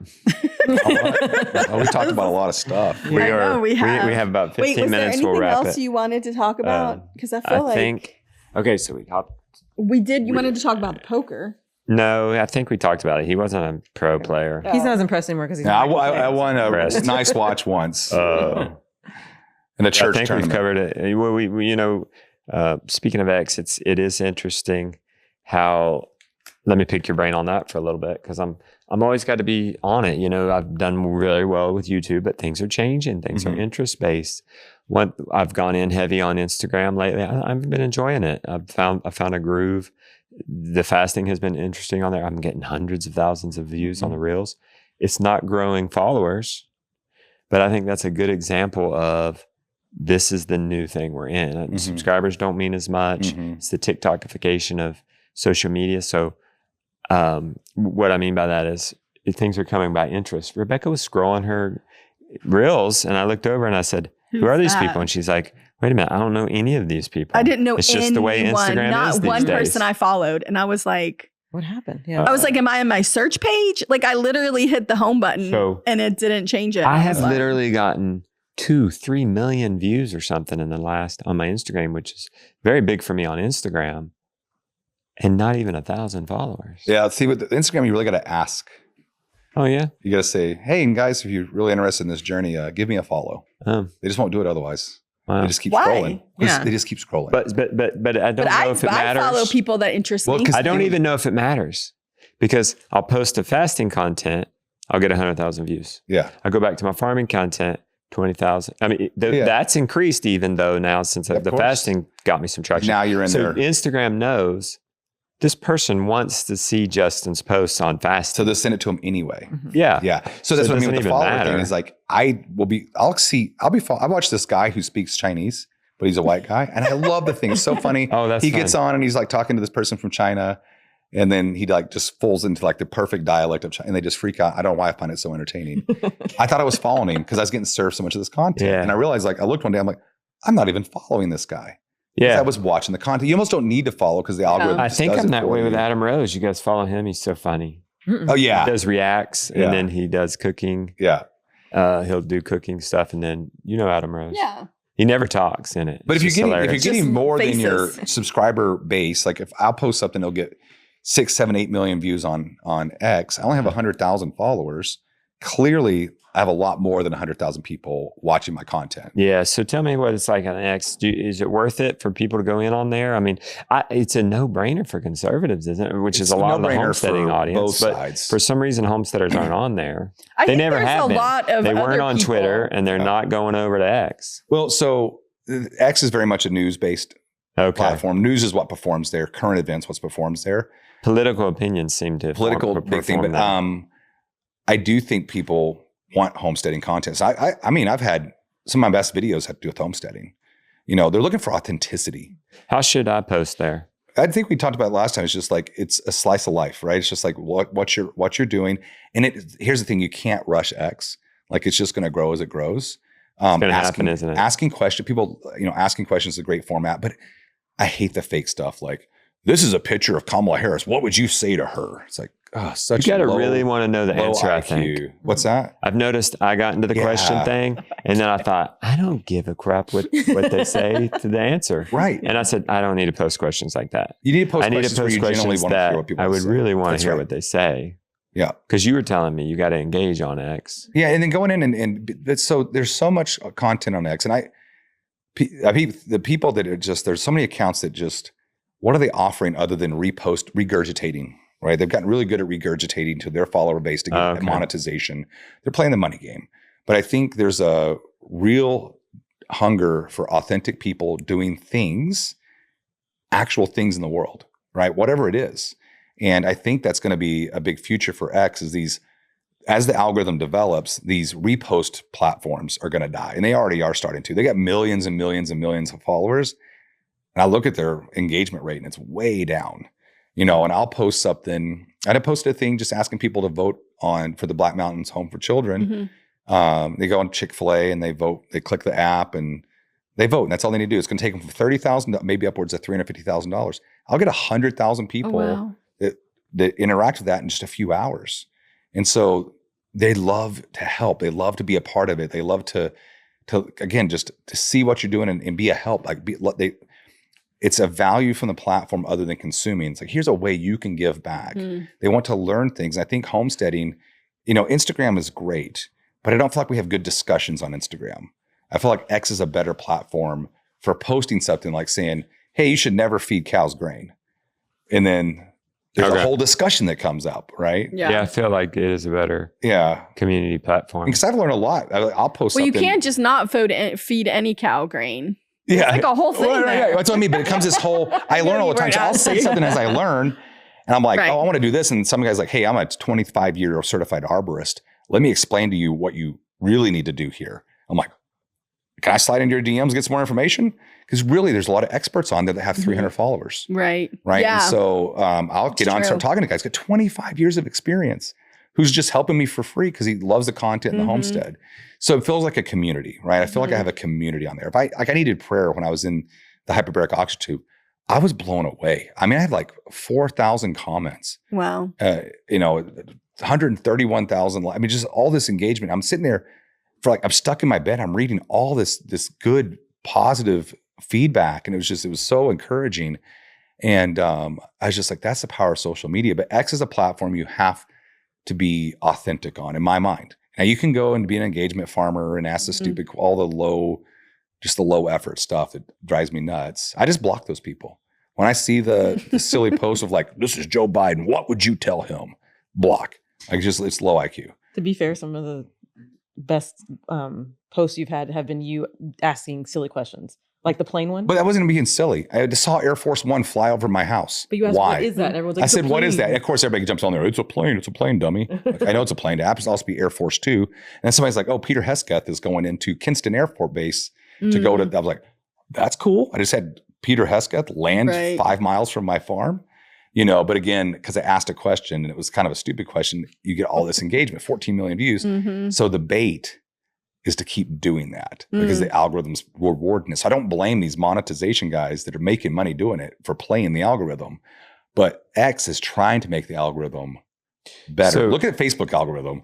It could be terrible. I don't even know. I haven't been on Facebook in Facebook. so long. So these guys, American AF and Greg. Yeah. It seems like every one of their posts are interesting and engaging or funny, and they must do it full. I think they do it full time. They do it full time, and I think they sit he's and trying just to read be clever X and come up with jokes. Yeah, exactly. And that's making content.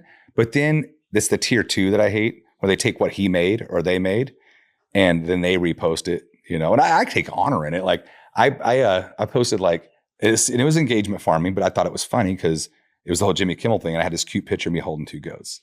And so I was like, can these 2 baby goats get more views than an episode of Jimmy Kimmel? I saw that. On him for that. And it went crazy. Oh, that went nuts. The thing is, I'm becoming what you hate. Well, I'm tongue in cheek playing the game, point. right? And it did. It got millions of views. And so, but then I use the word, I on purpose put 126,000 views, knowing the real number is 129. And then sure enough, tier 2, can this hot dog get more than Jimmy Kimmel's 126,000 views? I'm like, cool. At least I know you stole it from me. Oh, because I use right now. You know, but let me ask you this: I always started out with YouTube. With my avatar was the target market was a 35-year-old man with 2 children. I think that's how old I was. It might have been how many children I had. Now that avatar has stayed the same.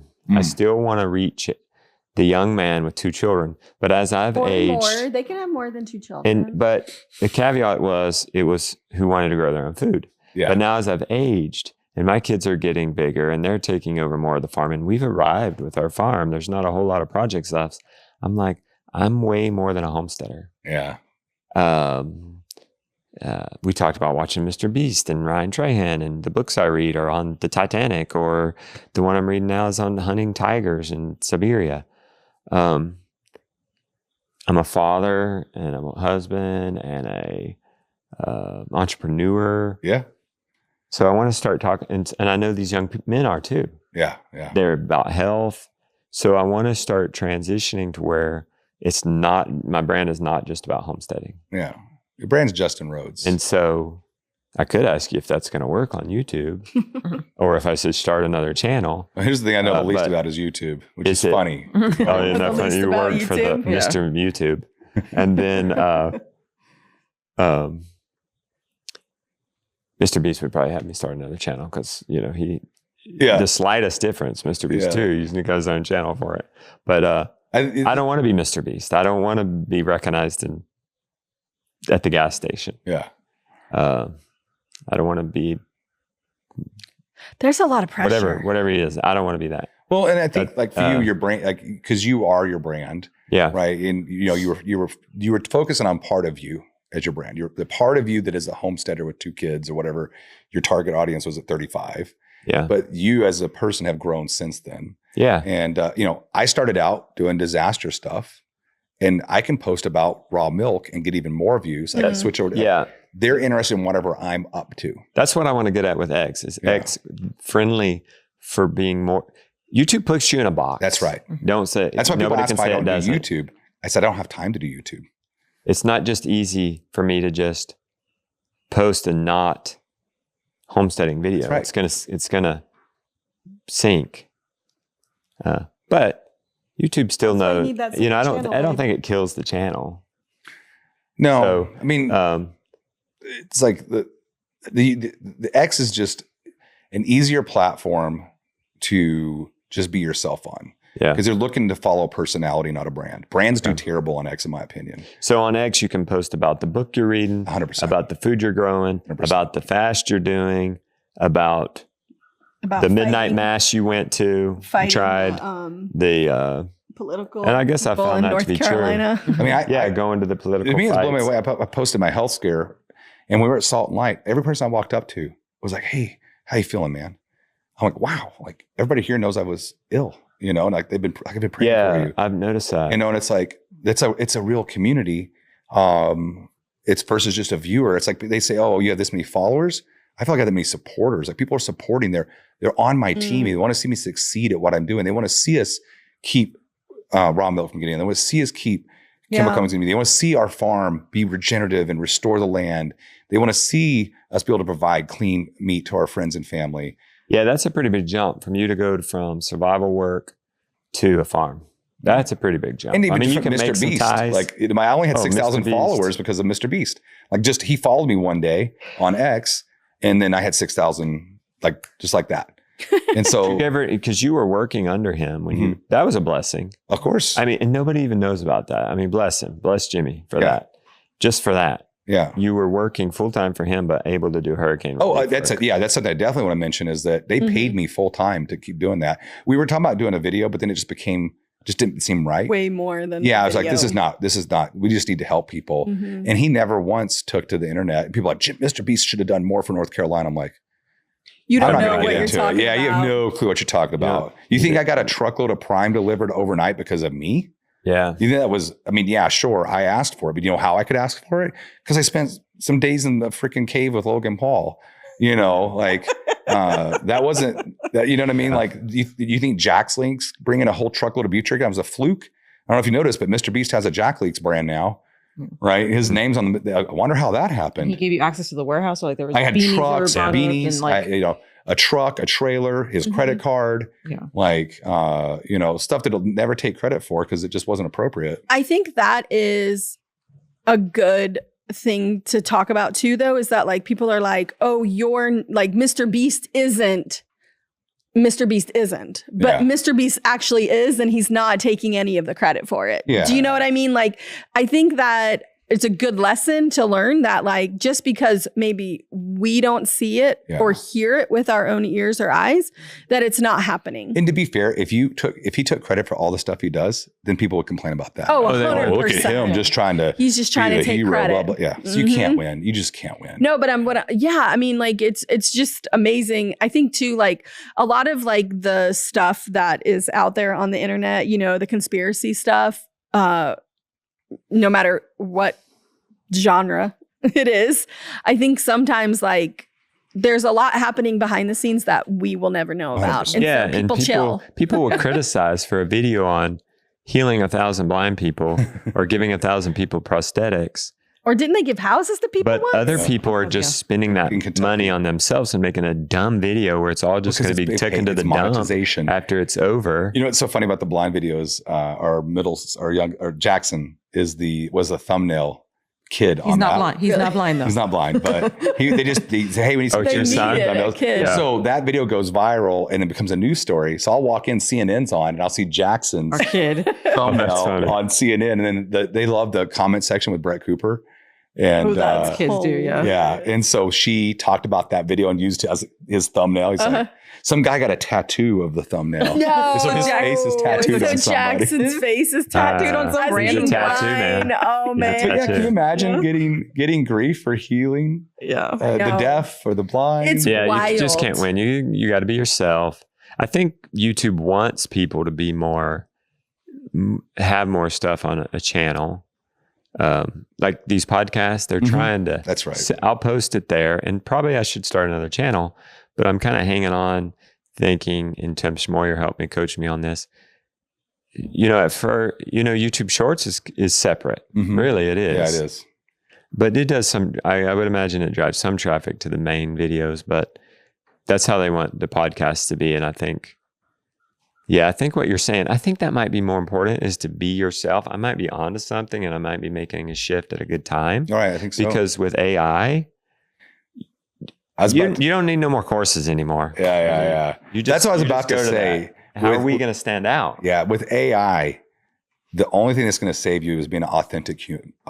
That's right. Right. And so this is a time to build a brand because making content's going to be just some words, but people are going to hunger for because authenticity. you can get your health advice here, your custom health advice. I built my pond by talking to Grok. Exactly. I said, hey, Grok, I want to build a pond. I use it unbelievably. Yeah. So many times. I planned my refeeding program based off of it. Yeah. Hey, Grok, get me a 14-day refeeding program based on the GAPS diet. I mean, you can be so specific. So specific. The more specific you are, the more benefit you get. Yeah. I rarely go to YouTube anymore and look up a video for stuff. I just look at it. When I need video, but it'll come to Grok to where you're getting graphics. But I feel really scared about AI. I don't really like it. And you should.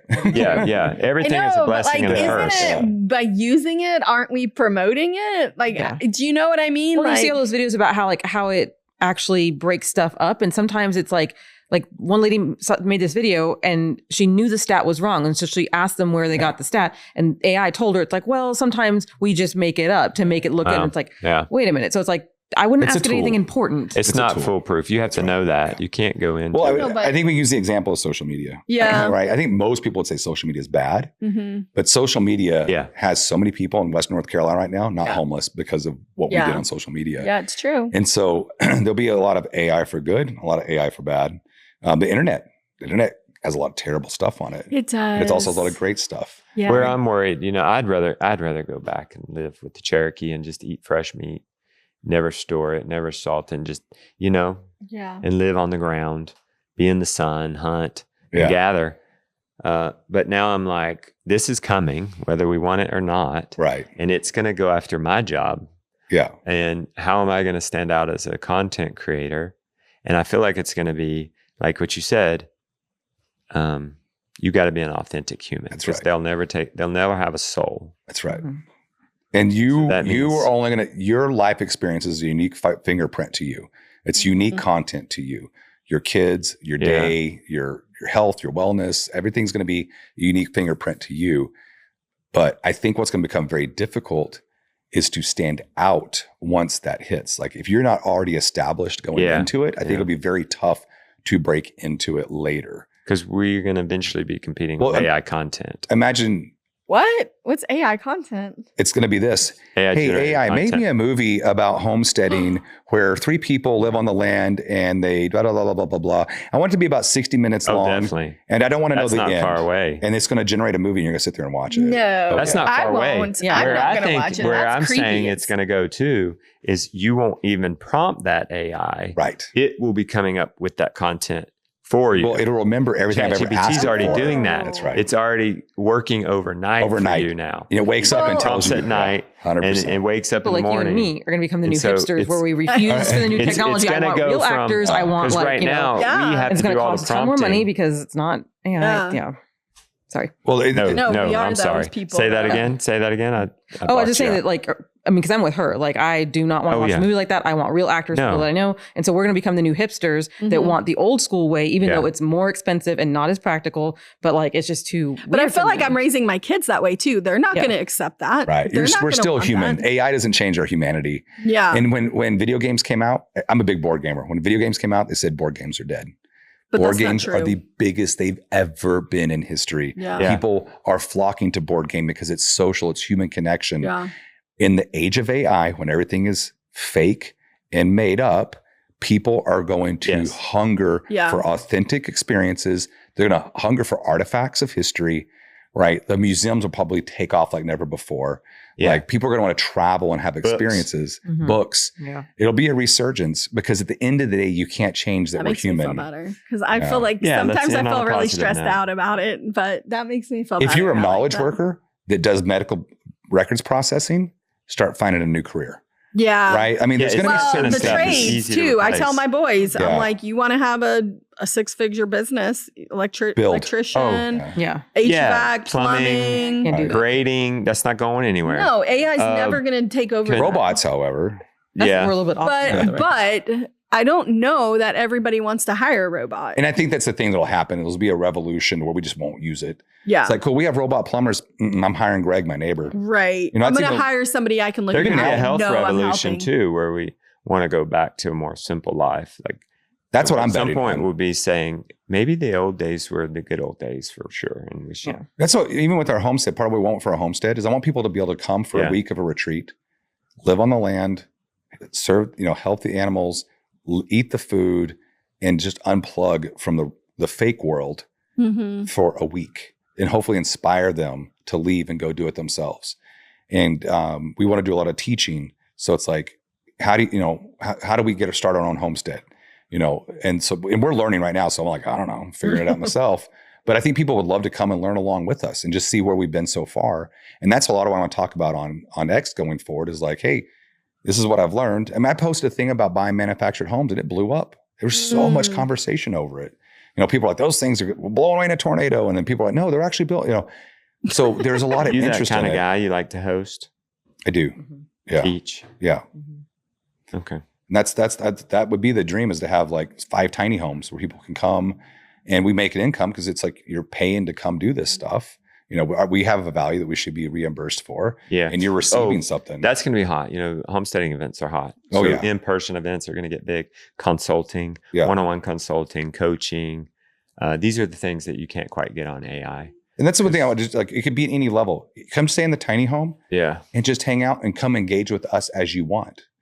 Right. Yeah. Like you don't have Maybe to it has to be like a retreat. Maybe we need to get you to host one here first. We've kind of had that dream, but I'm not the host. Him and I are at odds because I want it to be more of a ministry, because what I noticed is that I want to be a ministry as well. Yeah, because for our friends that lived on our farm, when we moved, it's like part of the plan for that was to let them live there at a very discounted rate, so that they just basically pay the utilities. Yeah, so that they could save up, so they could get their own land. And seeing what's happening with housing prices and all that kind of stuff, like I would love, because like since we are blessed to in the way we are financially, to be able to take that hit so that somebody else could live in a house across the street from us for little to nothing, learn with us, and then turn around and the money they saved go get their own land. Yeah, I'd love if somebody like a young couple was like, we're going to live with us for a year, and they just live in a tiny home. Yeah. And we just labor for room and board type of thing. Right.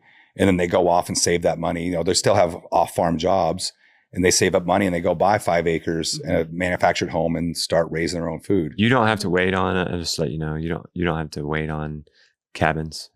People can camp out. We have RVs already. Weekend camp. Yeah. They bring tents. Yeah. If you already have RVs, you're already a game ahead. Okay. Yeah, that's one thing I guess I feel people don't need to have it. People, and a lot of people who want to do this aren't going to be traditional. You don't feel like and the fact that they have to have like a building to interesting. Live in, just do campfire talks at night after the kids go down. Do campfire talks. Mm-hmm. You don't have to be an expert homesteader either. Yeah. Well, I think that's a lot of people are going to be in your situation where they just need to put the cow out on the. Well, that's what I want to learn from others too. It's like there's plenty of people out there that that's it too. You deep bring in research. It doesn't have they can't just do it. Then you bring in guest speakers for that. That's what. So there's this, and you get coached on your farm from 100%. consults. We've done that. It's amazing. You're paying them for a consult, but the people who get to come and listen to that consult are paying you. Right. So then it's actually a profitable. 100%. You get paid to get consulted. There's a thing that's interesting with NLP. You insert a goal on your timeline. And so you take this big goal. My vision was I was in something like this actually. And I had like 10, 12 people there, and I was teaching something. Right. And that's when I knew that my vision would be fulfilled. Like I was doing what I thought I was going to be doing. So I visualized that. And they say, you're going to insert, I said, let's just call this May 2026. That's just what popped up to me. And you insert it in your timeline. And visually, you're just like taking this and you're putting it into May. And then you kind of, in your mind, float up above that point and look back towards now. And try to visualize all the things that need to happen, that timeline, to end up at May 2026 where I'm teaching. And I'm like, I'm like, oh gosh, I need chairs. I don't have chairs. I don't have tables. But then I was like, what if I had a guest speaker? So all these things started popping. I just have 2 pages of notes that I just started writing. But you don't even need chairs. Have them bring your camping chair. But again, you start visualizing it. But again, and then you can simplify exactly. It, like he's saying. And then you start looking at what you think, and then it's like, well, do I have to have tiny homes? But I already have an RV. But that's a good process, though, that you thought. A lot of people don't even get that far. You think of the goal. Well, then you got to think of the steps before that. Well, then you set yourself up a timeline. All the way until you have a daily plan. I've never really set a goal that far in the future. I'm really, really blessed that I can just get up and do it. I tend to be successful at it without a lot of planning. That's because you're a hard worker and you make stuff happen. Well, right. But now what if you take hard worker and actually set goals and have a plan? Like, whoa, that might really unlock some efficiency. Some stuff. And that's the for me, it's just, and then again, for us, it's like, I came up with a line that was just given to me about, they were saying like, try to summarize what you want to do in a single line. And I was like, it's a revival of soil, soul, and skill. That's like summarizes what we want to do. We want to have a revival of soil, soul, and skill, and take that and spread it to other people and have other people go live like that. And I think especially as we go into this AI age, I think it's going to be having land and raising your own food is going to become the most wealthiest of things. Yeah, this is inspiring me to think about the event. Yeah, because things are changing. You know, membership's not as hot with Abundance Plus. You know, the digital stuff. You know, I think COVID taught us that remote doesn't work. Yeah, because it worked for 2 years. 2020, 2022, all the digital subscriptions going through the roof. Because that's all we had the choice. Exploding, but it hasn't lasted. Right.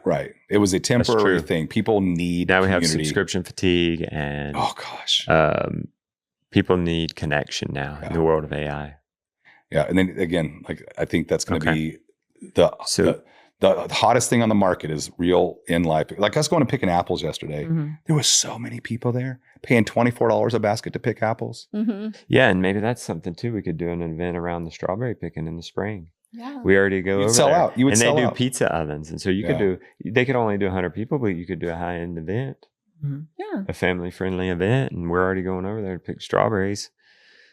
Yeah. Go over there and do a meet and greet. You know, so there's as you meet your supporters, your followers in person, it changes the interaction. I know that. It recharges us every time we go to an event. We get 100%. Burnt out. We hear the ugly comments. We think that's everybody. Right. And then we go there and we're inspiring these people. It was 2018 when we went to Homesteaders of America, and that was just a particularly tough year for us. Like on the farm, we lost animals, and of course, like because we started all over. We got raked over the coals for things that we had. Police got called on us twice. Yeah, I mean, like we didn't have like control over some of these things, you know, and it's just farming. Like when you have livestock, you have dead stock. And I remember being nervous about going to HOA because was that the year they had threat and we had a bodyguard? No, that was 2019. So 2018, 2019, both tough years. Wow. They had to give us a bodyguard in 2019. That's crazy. But we went in 2018 and it was like nobody said one mean thing. And they were all very nice. And they were like, yeah, like you have livestock, you have dead stock, and you know, and it inspired me. Somehow it inspired them. I guess because they're having mistakes. Yeah. Well, they don't see that. The people aren't posting that on the cute little Instagram posts. No, they don't. They gloss over it.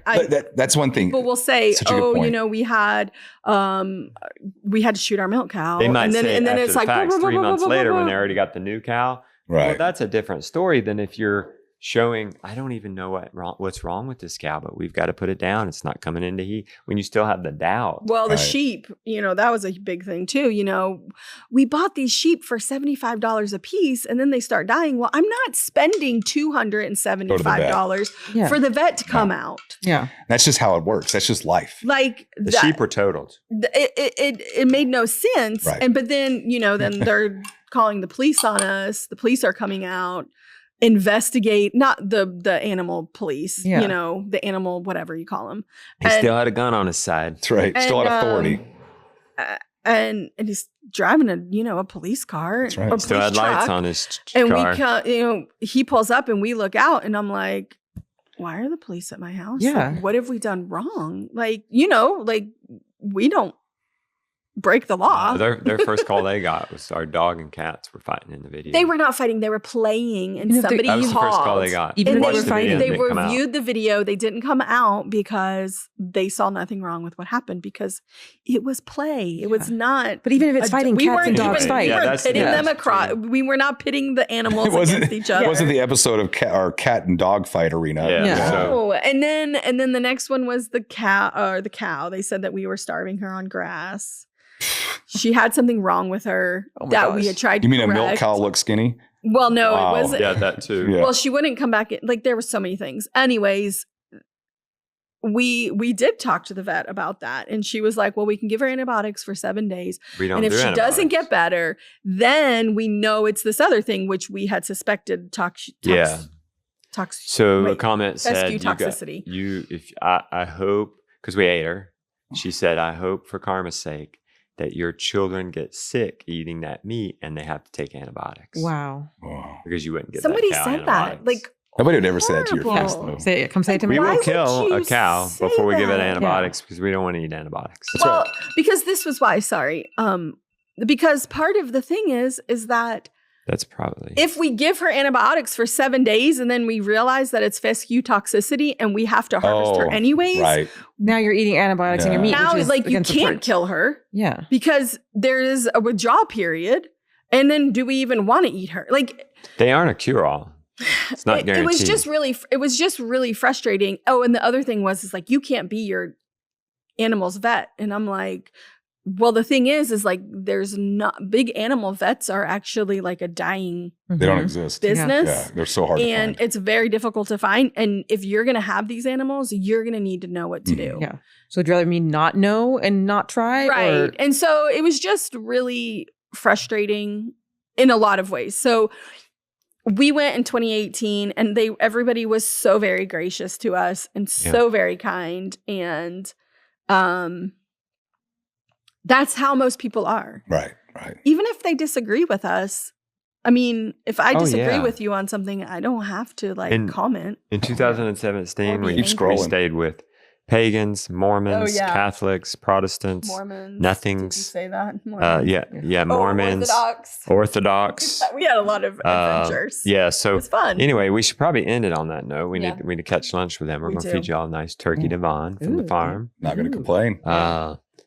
The happy ending is that y'all are posting. You're posting on X, the Shawn Hendrix. Shawn Hendrix, yeah. The Shawn Hendrix, and You can also go to on the Instagram. MrBeast episode. Yeah. Oh yeah, What go have you been see on Man Stuck in the Circle. Yeah. Watch him do that, and then he's in a lot of the Survivor ones after that. The water. 7 Days in a Cave, Island, Underground City. Out of all those, probably the cave is probably the most exciting. The Island was the most fun. Yeah, that was like you'll have the most fun trip. watching that one, right? And that's where I really connected with you as a dad ministering to these boys. It was good. They're men, but but young men. You were coaching them in life things, which is what really matters. Yeah. And then and so you're the man brand on X, man. You're doing it. You have a good man brand. Yeah, well, it's all kinds of things. Try to keep it, like I said, just try to keep it honest. We show the good and the bad. You know, part of me was like, don't post anything about being sick, but like that's part of life. And a lot of people out there are struggling. It's like, it's so for me, it's just hopefully be authentic and be a blessing. And have you shared about your brother too on there yet? I did. I shared about it when it happened, but I didn't know if I could talk about it yet. Right. And so I haven't. This is the first time I've been able to speak about it. Isn't that something? Thank you. I'll probably just at some point just steal this clip and post it over on X. Steal away. Steal away. I'll tag you. Thank you. Thank you. We can get you the original folder if you want. We'll get you the Dropbox file. Yeah. No, I think that because that's my first, like sitting in front of other people is different too than by yourself on a camera. Yeah. So text me, Matt, when it comes in, and I'll email all the people. I don't always see emails, but I think it's good just to show the good and the bad, whether you get the criticism or not, because guess what? If people go down this journey and you only show them the good, that's a huge disservice. Oh, yeah. All right. Huge disservice. Let's get a picture before you go. All right. Thanks, everyone. Thanks. All right. Thank you. All right. Bye-bye.